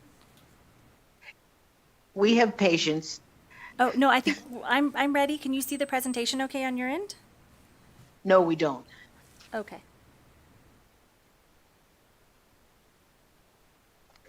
Okay, here we go. Oh, Thank fantastic. you. Thank you so much for that, IT phone a friend. Kirsten Kulam again for the record. Thanks so much for having me back here. And it was great to hear some of your questions. So I wrote down some responses that hopefully will be helpful. So today I'm here to talk about the impact of Medicaid's minimum wage mandate. So that was the $16 that I'll go into in just a little bit. And then also the progress on our programs for all-inclusive care for the elderly implementation that was just authorized from last session. And then provide updates on our structured family caregiving waiver, which was touched upon in your presentations before lunch a little bit. And then just briefly touching upon the impact of HR1. I know Deputy Administrator Cantrell gave a lot of great information on that, but threw that as a slide in just in case that was helpful. So for Medicaid's minimum wage, so I'll just, if I could back up maybe just a little bit during the COVID time. So during COVID, there was the American Rescue Plan Act funding. It funded a lot of great things for states, and there was a specific section, section 9817 off the top of my head, that was specific for home and community-based waivers and for Medicaid programs in particular. And so that provided an opportunity to have enhanced Medicaid funding. And so what Medicaid did at the time was to, we had a public listening session to see what our providers were saying was helpful to them during COVID, of this funding opportunity, what would they like to see? And probably not surprising, the overwhelming response was really trying to have a way to support their caregivers, since those were really the frontline workers. And so with that American Rescue Plan Act, essentially COVID funding, Nevada Medicaid did issue supplemental payments specific to our personal care services. So Medicaid providers would bill, and then based on whatever they billed, we gave them a 15% essentially supplemental payment. And in the rural areas, we actually gave a 14% supplemental payment. So caregivers and providers in the rural areas could have potentially received an additional 29% based on what they would normally just bill for Medicaid. And so there wasn't necessarily restrictions with that supplemental payment. Some providers, as we understand it, might have used it for personal protective equipment. I know some did give it to workers, like in terms of additional salaries. So that was one project that we did to try to help offset some of the funding concerns during COVID. Secondarily, we also had two $500 payments that were made to workers. One was essentially like a bonus, and then one was a retention to try to help address the workforce. So during those COVID times, I would say those funding opportunities was in like 2021, 2022, off the top of my head. And then we also, out of that, there was, from the 23 session, I believe, came a Home Care Employment Standards Board. And so what that board did was really, it was comprised of recipients that were receiving services. So Medicaid recipients, but just really any recipient that was receiving home care services, as well as providers were represented on there, and then the caregivers themselves. So that was really an excellent opportunity to be able to hear a wide array of feedback from everyone that's really involved, from the recipient receiving the services to the caregiver that is rendering those services to their employer, to see, what are the standards that we should be evaluating for this industry and this population. And so out of that Home Care Employment Standards Board is where we received the request from that board to raise the Medicaid rate. And so the $16 really came, so I'll just say the $16 really came from that direct feedback from the caregivers and the provider agencies of that's where they would really need that minimum wage to really have a more sustainable life, recognizing that that's certainly not, a great minimum wage, but it was better than the $12 that they were getting before. And I'll just say, Nevada's minimum wage, as I understand it, is $12 an hour. This $16, just wanted to clarify on the record, is really specific to Medicaid payments. So for services rendered on behalf of Medicaid providers to Medicaid recipients. So it's possible that a person that's not on Medicaid and is getting similar services in their home could be receiving less than $16. Anecdotally, I understand more of a private pay individual would be more like a $25 range. So like, for example, my grandmother that has someone come in because she's 101, and it has, so that private pay range is more at the $25 range. So what's on this chart, I appreciate you letting me kind of give that history to maybe hopefully give some better context for this chart. So from the session, from the 23 session, the legislature thankfully granted Nevada Medicaid an increase of $25 an hour. So originally the rate for our personal care services was like $17.56 up to $25. But that $25 rate increase was dependent on the providers who receive the Medicaid funds of passing on the $16 to their workers. So a provider certainly did not have to pass that on, but they also would not get the rate increase. So that is something that Nevada Medicaid put in our reimbursement methodology to our federal partners, Centers for Medicare and Medicaid Services, to say, to have that flexibility so that if a provider would not get that Medicaid rate increase unless they pass on that wage, that $16 minimum wage. So what this shows is the count before the $16 rate increase. So that was effective January 1st of 2024. So I don't know if you'll be able to see if I'm using my mouse here, but so this employee count was the caregivers that we had before the minimum wage mandate. And then this is the count that we had after. So this information we gathered was not necessarily from a survey of the provider agencies that employ the caregivers, but really just a data count of caregivers that we had. And so our assumption and hope is that the $16 minimum wage really has had an impact in terms of keeping employees and also essentially recruiting them. So the percent change of new employees went up about 25.2%, but that retention, when our Office of Analytics was looking at the raw data of actual employee names and comparing those from the December data to the November data, our retention count is at 96. And I think I'll have to double check this number that I got from that report, because that looks like that would be a little off. So I apologize if that might be an error. I'll do a follow-up to give you a corrected slide. But I do know that the 96 is accurate, and so that is, I think, in our employee data showing that it has had a large impact. I will say, in addition to that minimum wage mandate, the legislature also provided us auditors to go out and ensure that the providers are really truly passing on that $16. And so our audit unit with our new Office of Inspector General and the Nevada Health Authority has staff that they're going in there and they're looking at paycheck stubs. They're looking at wage documentation to confirm that those caregivers are receiving that $16 minimum wage. So it's one thing to say, yes, you will, you attest that we have attestations on our provider enrollment contracts with providers that they will pass on that $16 minimum wage, but then it's another to have auditors go out.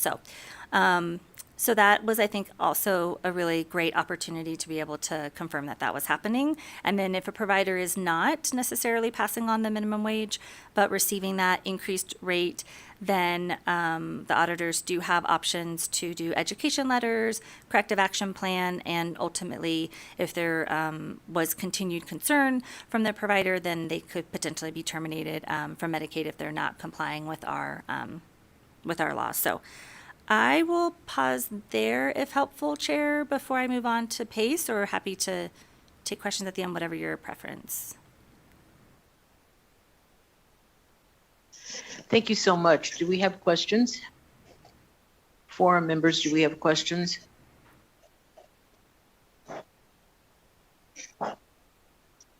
Seeing none, I want to thank you so much for your presentation. Oh, sorry, I can move on to the next one.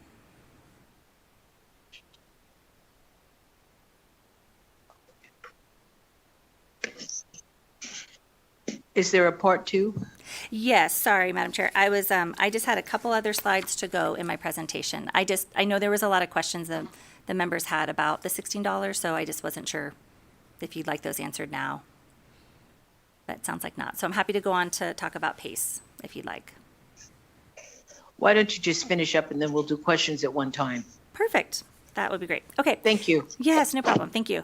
So Kirsten Coulon for the record. So we, at your last forum meeting, we touched upon a little bit for our program of all-inclusive care for the elderly. It's also known as PACE, which is certainly easier to say. And so that's a new program that Nevada Medicaid received authorization and funding for in the 25 session. I will say this program is a little bit more complicated and has a lot more steps than our traditional Medicaid services. So an update from our last time, we do have a new Medicaid PACE inbox so that we can funnel all of those questions related to PACE there. We also have a new web page, so the version online should hopefully let you click on that link. It's on our webpage. And so that'll give you information about the eligibility, what are the services, and has a timeline. And so in terms of the policy decisions for PACE, so there's eligibility components, so who's going to be eligible for the program, the level of care determinations. So this program does require individuals to qualify for a nursing facility level of care, but the policy decision related to this is how that level of care is done. Is that going to be done by the state, or is it done by like a third-party entity that can do that perhaps quicker than the state can? So that's one of the areas we're trying to decide that makes the most sense. Service areas, so PACE is divided into service areas, and the PACE centers would be authorized in a particular service area versus our traditional Medicaid services are just statewide unless we have a waiver. And so the service areas are determined by the geography, like where recipients are residing in Nevada. And then we also have the rate methodology to develop, and then licensing requirements for those PACE organizations. So definitely a lot of steps related to that. And so in particular for PACE, we are doing a competitive bid procurement. We have a lot of interest in PACE. There's a lot of states have done PACE for several years, so there's a lot of providers that have great experience in other states, but then we also have a great interest from providers here in Nevada that want to also participate because they're already rendering similar services to our members. And so based on that level of interest, we decided that it would be the most fair and equitable to do a competitive bid procurement.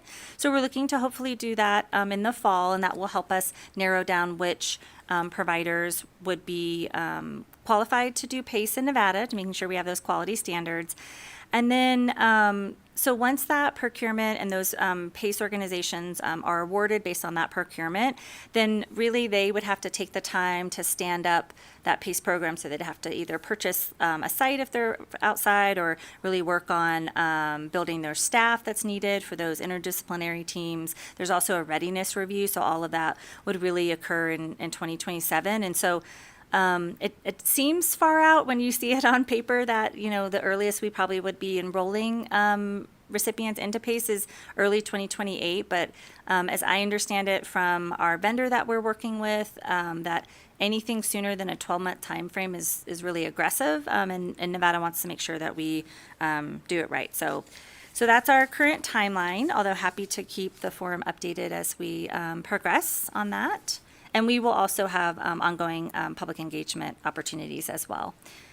So then the next thing just to talk about is our structured family caregiver waiver. So also have some good news. And actually, since I worked on this slide, we have 6 providers enrolled, which previously we didn't have a lot of providers that were enrolled in this waiver. We do also have a case management entity. Previously, we did not have one on board yet, so that's great.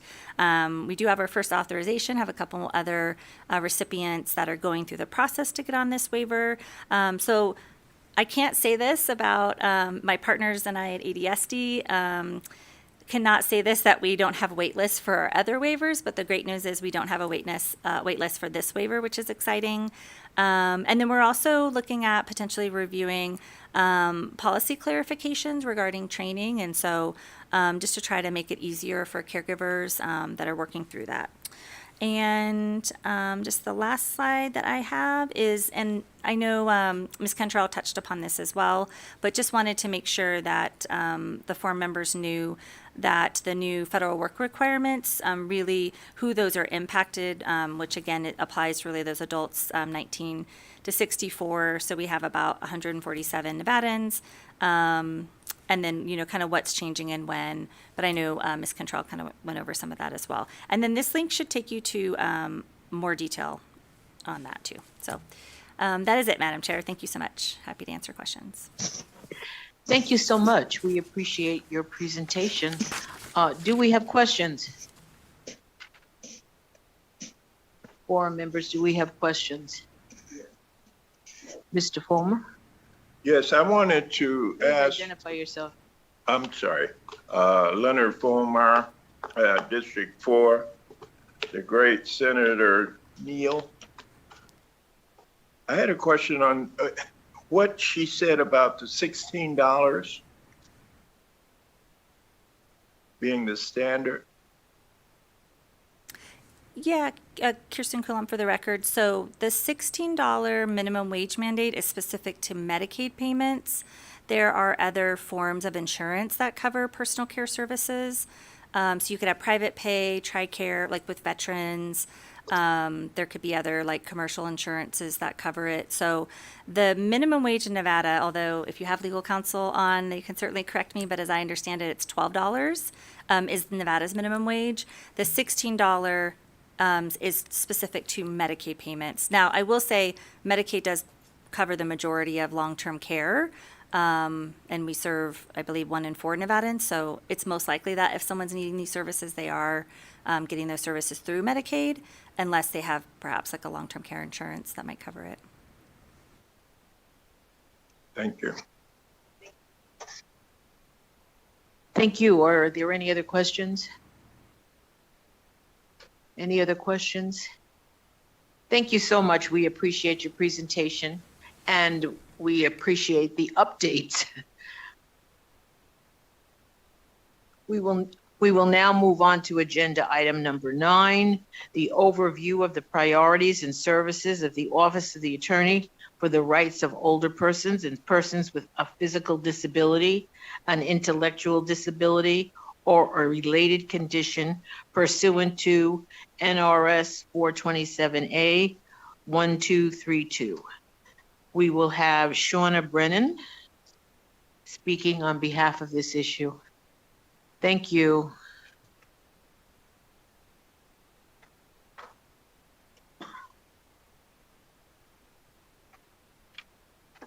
Good afternoon. Thank you. Shauna Brennan, SHAUNA BRENNAN. It's my pleasure to introduce my office to this esteemed commission. We're going to go over a few items today. As previously mentioned, my name is Shauna Brennan. My short title is Advocacy Rights Attorney. I have a longer title. We'll go over my statute. We're going to introduce the office, talk about some of the current legal issues, discuss the legal service provider coordination, the ADST implementation of 2 bills from 2025, that is AB 161 and AB 461, and then an overview of the duties and powers of my office. As I mentioned, my statute has quite a long title, which is the Attorney for the Rights of Older Persons, persons with a disability, intellectual disability, or developmental disability. That terminology was changed last year with Senate Bill 8 to be consistent with other statutes. It is a governor-appointed position. I also serve as the legal assistance developer under the Older American Act.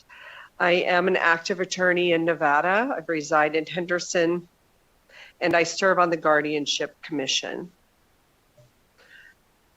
The objective of my office is to support the legal rights and coordinate and provide oversight of legal assistance, identify and mitigate abuse of older and vulnerable adults, persons with a disability, intellectual disability, or developmental disability. This does, of course, extend to veterans as well. Many of my responsibilities include technical legal assistance and legal resource development. That is something I can offer to this esteemed body. One example would be the Task Force for Alzheimer's Disease asked my office to provide a legal research paper about a definition of capacity and issues relating to capacity under Nevada law and case law. That would be an example of a technical legal assistance which I've provided in my position. And I've been in the position 2 years now. I can also, I am involved in interventions and enforcement, that is complaints, investigations, and resolution. Work very closely with Marie Coe of Long-Term Care Ombudsman, who presented today, as well as Adult Protective Services and our Office for Consumer Health Assistance, the OSHA. I work with them as well. I received many referrals from them, and so I'm able to offer the legal rights perspective when it's appropriate in their investigations as well. It's very closely coordinated now at ADST. As I mentioned, I serve as the legal assistance developer under the federal statute, which is cited here, and that includes the coordination of legal service providers. Talk about that a little bit more on the next slide. I can act as amicus curiae. This is our Latin term for today, amicus curiae, which is friend of the court. In that role, if I'm made aware of a case, then I enter in the case as amicus curiae, friend of the court. I'm able to monitor the filings in the case. If I consider that additional subject matter expertise would be of assistance to the judge, then I may file a brief. That is called amicus curiae brief. The judge may take that under consideration or disregard it. It's up to the judge. I do not participate in any of the evidentiary or motion filings. We are not a party to the case. Rather, I'm serving as a friend of the court. I have had the opportunity to file in 2 cases, and the courts have been quite receptive to the additional information that I'm bringing. So that is specifically in my statute as a power of the office. And as I mentioned, I serve on the Guardianship Commission. Many of the issues that I've identified since I joined the office are the common issues. I think they're identified in all of the state aging plans as well, which I have also reviewed. That includes housing stability and eviction legal defense. One of the biggest concerns is to prevent the loss of housing during and after a hospitalization or extended rehabilitation stay. People who have their checkbook in their bottom drawer and don't make it back to their apartment to pay their rent are at risk of losing their housing. So this is a top priority of my office, and where that multi-sector plan on aging, which was mentioned previously, would coordinate efforts like this, where we're crossing many sectors of what our government can offer for our citizens. And so to protect our housing rights, I think that that's a very important initiative. I also see assistance and service for the frail, elderly, and disabled so that they can attend hearings and see an attorney. For example, they may need to attend a hearing, they may need someone to come with them with the laptop, which has the Wi-Fi to hook to the court so they can give their testimony. If they don't provide testimony, then our motion for a restraining order to protect them from some wrongdoer may be denied. So this type of technical assistance to be able to attend a hearing, even if you're confined to the home, this is an example of some of the gaps we see and a priority in my office to identify that and get the resources to the people where they are. Many people are homebound. We are seeing, unfortunately, it is the least restrictive alternative, and estate planning and power of attorney is the best alternative, but we see a rise in abuse of power of attorney. This is a breach of fiduciary duty. Generally, it is a family member or someone who has endeared themselves to an individual and then they abuse their position. So it's been identified as a problem and many solutions are being explored at this time. We also see issues relating to hospice and then the personal care attendance referrals and the level of care. Those are being addressed. We'll talk about AB 161 in the next slide. We see issues relating to aging in place, where the person desires to remain at home, but either their level of care is increasing, so it's a question if they can get the correct care at home or afford the care at home, or there's a family member who would rather place them in a less expensive alternative, like a living arrangement, and then we enter into tensions where the individual's wishes, it's my job to ensure that their wishes are followed to the greatest extent possible. And so this is a tension area that we continue to see with our aging and most vulnerable. Other issues include qualifying for services. I think the gap was previously mentioned today, that some people are making too much money to qualify for some of the services or Medicaid, yet they don't have enough money to give themselves the level of care that they need. So that is a gap. And I would suggest this is a very fine area to work with our non-government organizations and our nonprofits. They can step in and fill that gap. I know we're seeing many veteran services stepping in, and I would suggest this is a very worthwhile area to look to other nonprofit services to come in and fill that gap, or maybe put some pressure on our private sector partners to cover some of those people who can't afford the service and yet don't qualify. So the first step has been to identify these issues and then the possible solutions and then resources. So we're well on our way. I want to take a moment and talk about the legal service development. This is under the Older American Act, so that the money is administered by the Office of Community Living. That is Cheyenne Pasquale, who was here earlier. They manage all the money in the grant administration. I oversee the substantive legal work that's done in an effort to make sure that the priority is on quality legal work, of course. So in my capacity, that includes the oversight and coordination and compliance with the Older American Act. And so our legal service providers are known as legal aid. And I think we can invite them also to come and present if you would like to your organization, because, and I think some of them have, because they're providing unique statewide legal representation. Again, I can provide the technical legal assistance on issues and professional training and outreach.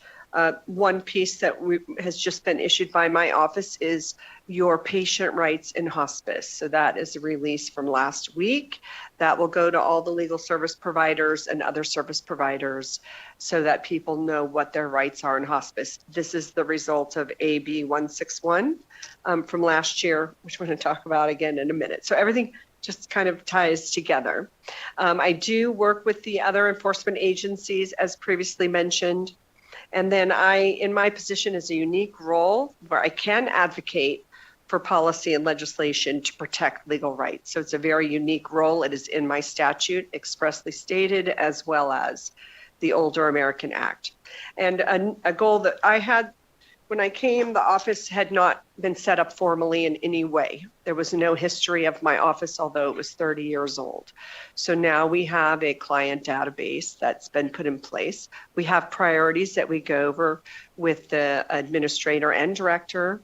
And then we have reporting and accountability. So I'm happy to let you know that going forward, you can have expectations of this office for reporting also to your organization. And one goal is to look across all the vast databases, which are really gathering an amazing amount of data, but they're not actually tracking outcomes. So if a case is sent to the police, say by Adult Protective Services, they don't know how many are going to either prosecution or conviction. They don't know how many are picked up at all. And so there is a gap between what constitutes a criminal cause of action. I have a whole training segment on that and what constitutes civil and what constitutes criminal. So I would suggest to you many that go to, say, Las Vegas Metro, they're not rising to the criminal level. They're a family civil dispute or some other civil cause of action, and so they don't go any further. So one of my goals is to start to implement and track outcomes so that we can have a more meaningful reporting and kind of tighten the loop on enforcement and protection of rights. But that's a big goal. So I'm going to turn now to Assembly Bill 161, which was revisions to hospice care, and thank you for your support of that bill. The additions to hospice care law were ethical standards, financial conflict of interest, notice of services, that is the patient hospice rights that I prepared, a notice to each individual, what are their rights. I have no enforcement authority over hospice agencies, so I have no way to tell them to give this to patients, but we'll use it as a outreach through our ombudsman and our other offices to educate the public as to what their rights are. And then the patients are required to consent. That is an HCQC function, and they did send out the requirements, of course, to the hospice agencies about compliance with this law as a licensee. My concerns with this law are as a patient and the patient care rights. Of course, it's a little bit of a different perspective. So again, HCQC is responsible for licensing. And so we worked within ADSD, and it was agreed that complaints about the level of care would come first to Adult Protective Services for hospice. The reason is hospice is a service. It's not always a facility. There's only 4 hospice facilities in Nevada, to my knowledge. So because it's a service, it may not go through the long-term care ombudsman. Maybe being done in your home, maybe done somewhere else. So it was agreed among us that Adult Protective Service will take those care complaints and then send it out to the appropriate department. And if it's involving a legal right, then they will contact me. And if it's involving a facility, then they would refer to long-term care ombudsman, so forth. So these are the implementation steps for AB 161. I also wanted to discuss AB 461, which is long-term care planning. The long-term care planning program required Aging and Disability Services Division to develop a program to carry out a public awareness campaign about the importance for long-term care planning, to have a website with resources, and then to coordinate with the various stakeholders and address specific demographic segments. For us, that might be the rurals or the tribal areas. It's just a very specific demographic. An annual report was due to the legislature by February 1. The implementation action was undertaken by Cheyenne Pasquale and Miles Taharas. You saw him earlier, of the Office of Community Living. And so they have placed this under the No Wrong Door Nevada Health Connection, so that robust resources which are available there are where the individuals will be directed for their long-term care planning, and then the topics have been expanded. There is currently, which I don't do any funding, but I've been advised, limited funding to help with outreach, but that will not be sustained, and that may be something that the Office of Community Living may want to pursue. My implementation of my office, which is abbreviated OARA, Office Advocacy Rights Attorney, is to address the simple estate planning, say wills, powers of attorney. The legal aids have been doing this, and quite effectively, I might add. I also believe that the private sector attorneys should be called upon to offer this. So I'll be working with the Nevada Bar, and the Supreme Court oversees the bar in an effort to shift some of that to a volunteer pro bono, that's called, with free lawyer, almost an oxymoron, I know. And then the legal aids right now would like to, and I would like for them to consider more complex civil litigation and abuse cases, but without a reallocation of the effort that they're doing, they wouldn't be able to do that. So it's just the kind of thing that we're looking at to help to prioritize, but that estate planning is a critical part of long-term care planning. So that needs to continue to be a priority. I'm just going to reference these two slides, which are the duties of my office. On the left is the statute itself. On the right is a bit of a summary. I think we've gone over pretty much all of these. I do have investigative authority, but I don't have a staffed office to do so. So right now I'm providing only legal research type of services. I have taken on individual representation of individuals, but rarely because, again, I'm not appropriately staffed to do so, and that is until I can get a legal aid to pick up the case. Sometimes they're closed on Fridays, for example. Something will come in Thursday night or Friday. I'll enter my representation and help the person until they can come on board. Unfortunately, there are gaps in representation eligibility. For example, legal aid can never represent a landlord, but landlords can be abused. There's a lot of squatters, a lot of distant relatives move in and never leave. So more and more of those are making it to my office because the legal aid will never represent a landlord. So there's some of these hard and fast rules that I'm going to be challenging. Not that they will ever do it, but I need to find someone else who will do it, for example. So that's just an example of the kind of work that I do in my office. And I wanted to make sure these resources were available for you. At the end will be my contact information, but I would welcome questions. Well, thank you so much. Quite informative and very rapidly but carefully done. I appreciate it. Forum members, do we have questions? Mr. Troff. Roger Tross, Senate District 18. What kind of staff do you have? Not just, are you one deep? Shauna Brennan, for the record, thank you for the question. I was given from a different budget, one admin 3 last Labor Day, so it is myself and one. We're pretty mighty. Okay, did you have the opportunity to hire outside staff? Or counsel? Shauna Brennan, for the record, no. Okay. No, right now I have no budget. I'm within 3151, which is general administration. I'm not separately funded. All right, thank you.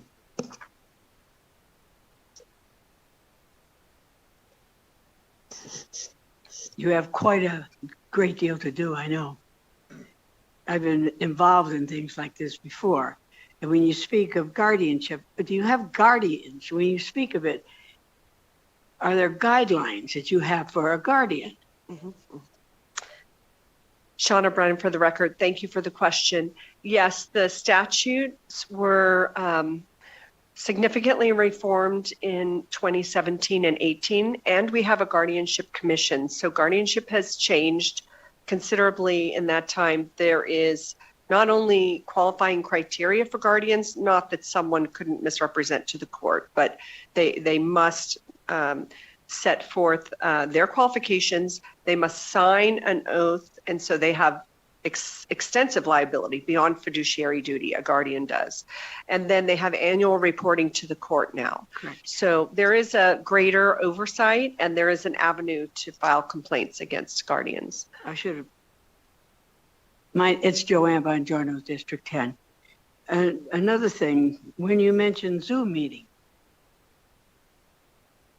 a person that's qualifying for a guardianship can do a Zoom meeting to the courts, correct? Shauna Brennan, for the record, all of the courts are still accepting remote access. Okay, when they do a remote, because I know of a case, for example, somebody trying to qualify for a guardianship, and they were doing a remote. The person trying to qualify for the guardianship was not capable of walking, was not capable of balancing a checkbook, and yet was granted by the court a guardianship.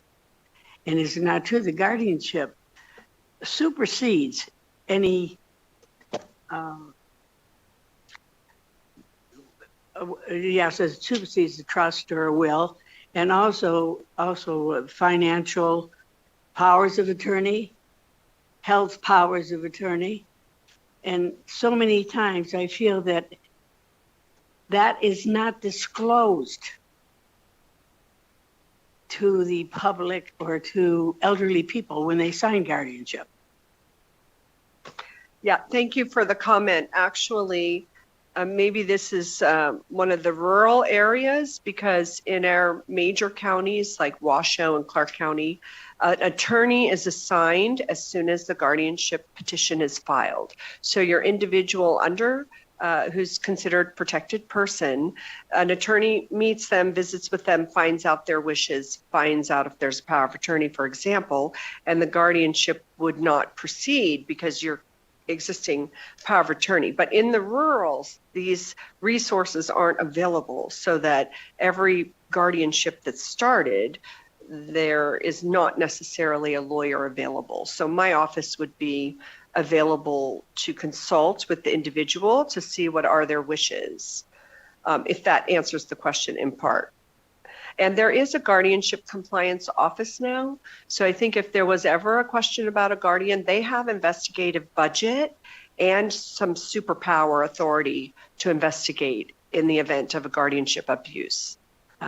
Another thing, Joanne Bongiorno, District 10, that I appreciated you saying, because landlords are often abused, which you said was squatters' rights, which is happening a great deal right now. And also, many of them do not understand that if you move in could be a relative, or it could be just a friend that you move in, that the landlord will have to go through civil court, an eviction. But yet, how does the landlord know that you've moved that person in? Yeah, Shauna Brennan, for the record, that is the problem. It's a very vulnerable population that is being targeted for exploitation. My office does have some resources. The steps we take is to get a protective order, because the person has rights, the squatter. But if I have a protective order, then they can't go back to the home. I've been quite successful. It's just a matter of getting the word out there. But again, the legal aids will not take these cases. I appreciate what you're doing more so than you know, because it is something that we really need. We need the law behind us, and we need to understand the law. And so many do not. And that's how they fall into being abused. And there's things like, predatory loans, predatory landlords. It goes on and on and on. It seems there's no end to it. Thank you very much for your service. Thank you, Ms. Bongiorno. I think we have Ms. Daniels. Thank you, Madam Chairman. Cher Daniels, Daniels, Senate District 14. So I think part of my question was just answered, but I'm not sure. So I have an 88-year-old friend who is at home by herself. Her husband is on hospice somewhere else, and she's considering having a friend move in. But my concern is the friend not moving back out when my 88-year-old friend no longer wants her there. Would she contact your office, or is there some other?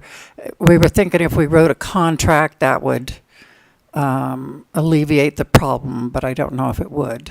Do you have an answer for that? Shauna Brennan, for the record, thank you for the question. Absolutely, she should have a written contract. You can use a fairly standard form. It can be a lease, although that individual would have tenant rights.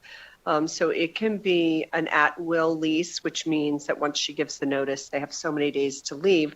One avenue to take is if she's providing any assistance and it's a caretaker contract, then when she's fired, then she's out. Just a little tip. Caretakers have to move out as soon as they're fired. That's just a nice avenue. Thank you very much. Chairman, just Joanne Ms. Bongiorno, Bongiorno. for the record. I find that it's so advisable to have that, contract in effect immediately. People just don't realize that it's not that simple to get someone out. We're a little more lenient than California is. California could take a year. Here, maybe, 3 months, 4, and an eviction.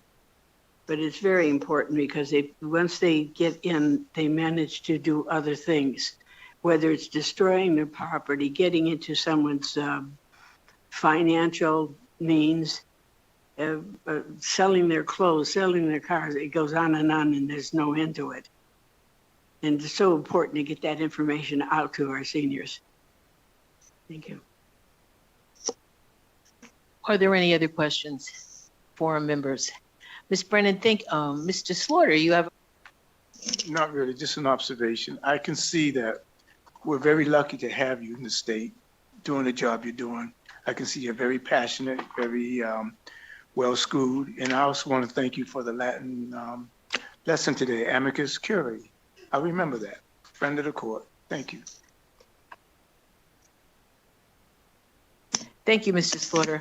Ms. Brennan, with all of your skill sets and all of the things that you're doing, I'm sure we'll see you again sometime in the near future. But for today, thank you so much. We appreciate your time and waiting, so that we look forward to seeing you again soon. Have a great afternoon. At this time, we're going to address the facilitators' reports on issues of importance to our seniors. And we will start with Mr. Smith. I just want to say, Mr. Smith and I have had numerous conversations, and he is really digging in up there in his area to really support our seniors, and we couldn't be more grateful. So thank you, Greg. The floor is yours. Thank you, Madam Chair. Pretty much the same conversations going around here as we've had in the past and the presentations we've had. I did have a conversation with foreign member McAdoo in the rurals. I was concerned. We don't hear a lot. We're in the urban areas. We don't hear a lot from the rurals, but I think their problems are similar, but I think their needs are greater. I think the population of seniors out there have less than what urban seniors have. And so I would just assume that their needs were greater. So I did have a conversation with Ms. McAdoo about that. And she said, in some cases, yes. The more rural, she said, Elko County, pretty good shape as far as donations from the mining community are huge out there. So if they have needs, the mining folks tend to step up. She did say they're trying to get a new senior complex built for senior living, and they're struggling a bit, but that's a big number to overcome. So they're working on it, and she sounded very positive about it, and I was glad to hear that. It was kind of reassuring to hear from her, though, that Elko County at least is doing pretty well. You know, I can't address Humboldt County, Lander County, some of the smaller counties. I don't know, but I'm just assuming that they're having a harder time than we are. So in one respect, the urbans are a little more blessed than the rurals in some cases. But the same theme is that housing is an issue, and as McAdoo said, probably second and pretty close is nutrition services, which, you know, that hadn't really come out here in Washoe County to me at this point, but I'm sure it's there. But thus far, those two things are leading the charge as far as concerns go from the north. Any questions you have, I'd be happy to answer. Thank you. Forum members, do we have any questions? Mr. Smith, thank you so much for the wonderful job that you're doing up there. We look forward to continue working with you in whatever way possible. And I do think we probably need to get in touch with Ms. McAdoo to see how we can better serve our rural and tribal populations. So that was a great suggestion, and we will look into it. At this time, Ms. Johnson. Hi, Michelle Johnson, District 6. I've sent correspondence to several senators throughout the state requesting input on projected housing and rental legislation, and also what the projection will be with the stamp decreases will do to Nevadans. Still waiting for responses, but the information should prove valuable to the forum. I'm also sending a note to senior and assisted living services to help everyone understand what the forum is and the benefits offered. And I think I just found out that we do have a brochure. So we have a brochure, so that's very helpful. And that's all I have to offer for today. Thank you so much, Miss Michelle Johnson. We appreciate your traveling around to visit some of these locations. My We know pleasure. you'll keep doing that. So thank you for your report. Agenda item number 11, the discussion on future agenda items and other matters related to the forum. At this point in the meeting, I would like to open a brief discussion on future agenda items and presentations that may be of interest to forum members and their respective districts. Please share with me any topics and information you would like us to present at the forum. And that's across the board. So if you have suggested items and would like to share some interest, please let us know at this time.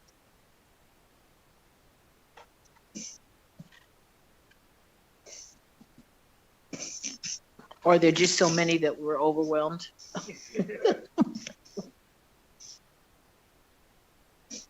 Mr. Ashton is dying to have some new work to do, so please speak right up. Mr. Slaughter. Mr. Frank Slaughter, District 11. Will we ever revisit the housing problem with seniors in our state, county? Do we have something like that coming up? That's one of the things I've been kind of interested in. Thank you.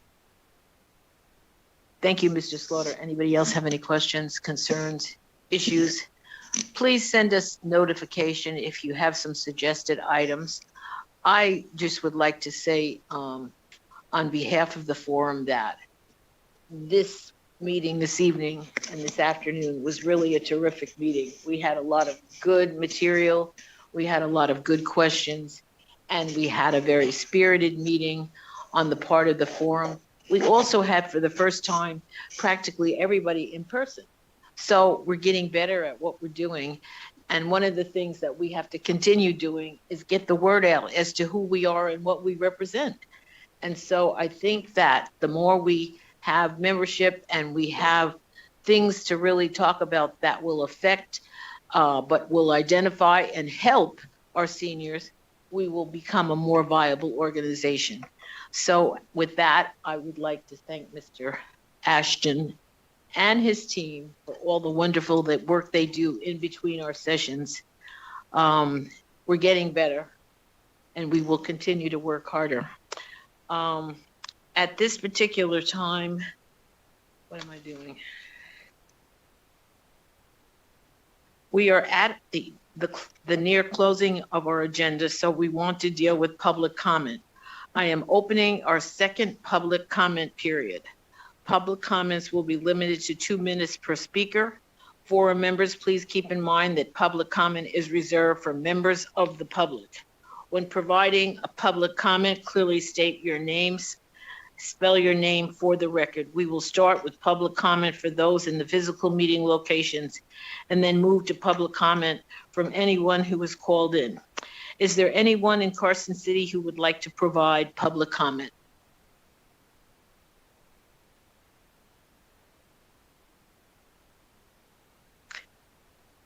Seeing none, is there anyone in Las Vegas who would like to provide public comment?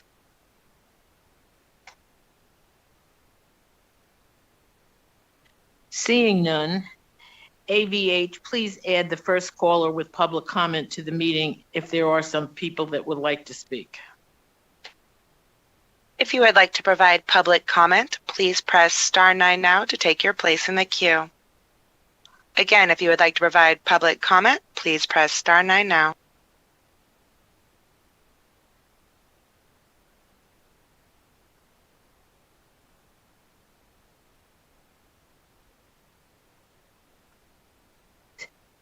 Caller, please press star 6 to unmute your phone. You may begin. Good afternoon. My name is Jean Coquilla.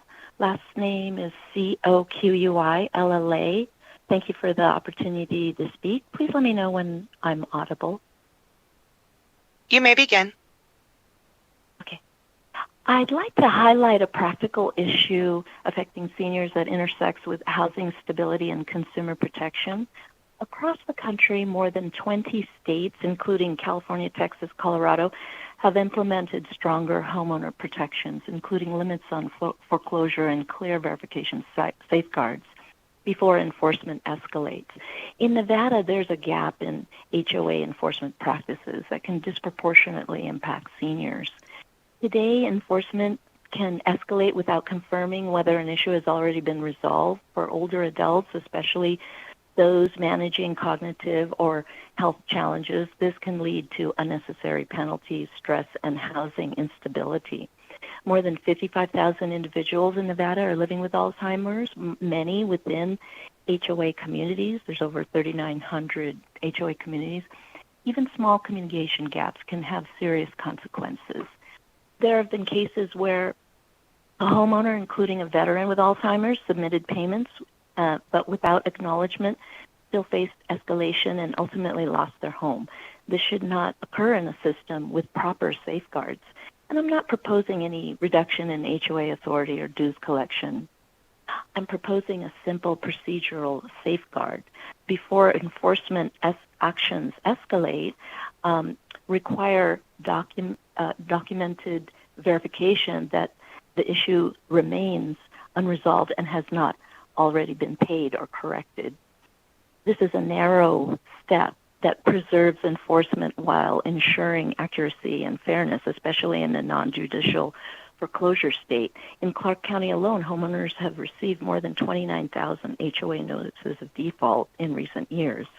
The safeguard can be implemented within existing frameworks without requiring additional appropriations. Thank you for your time and consideration. Chair, there are no other callers to provide public comment. Thank you very much. I will now move to agenda item number 13, adjournment. Mr. Ashton would like to make a statement before we close this afternoon. For the record, Patrick Ashton, Research Division, LCB. I just wanted to let you know that the meeting materials you receive by email, that's something from in the past. Now, in the future, we would like to ask you to please create an account on the legislative website where you then can access on the forum's website the meeting materials in its electronic form. Members who will attend in person will continue to have a meeting binder with the printed materials, but just to remember in the future, you will need to have an account to access it. If you need any help to register for an account, please feel free to reach out to me or the forum secretary, Ms. Jimenez, and we are happy to help you. Thank you, Dr. Jordan. Thank you, Mr. Ashton. On behalf of the forum, I want to thank everybody for being with us today, for all the good communication. And at this time, I would like to announce that our next meeting will be Thursday, June 25th, starting at 10 a.m. And for that, we are adjourned. Thank you so much.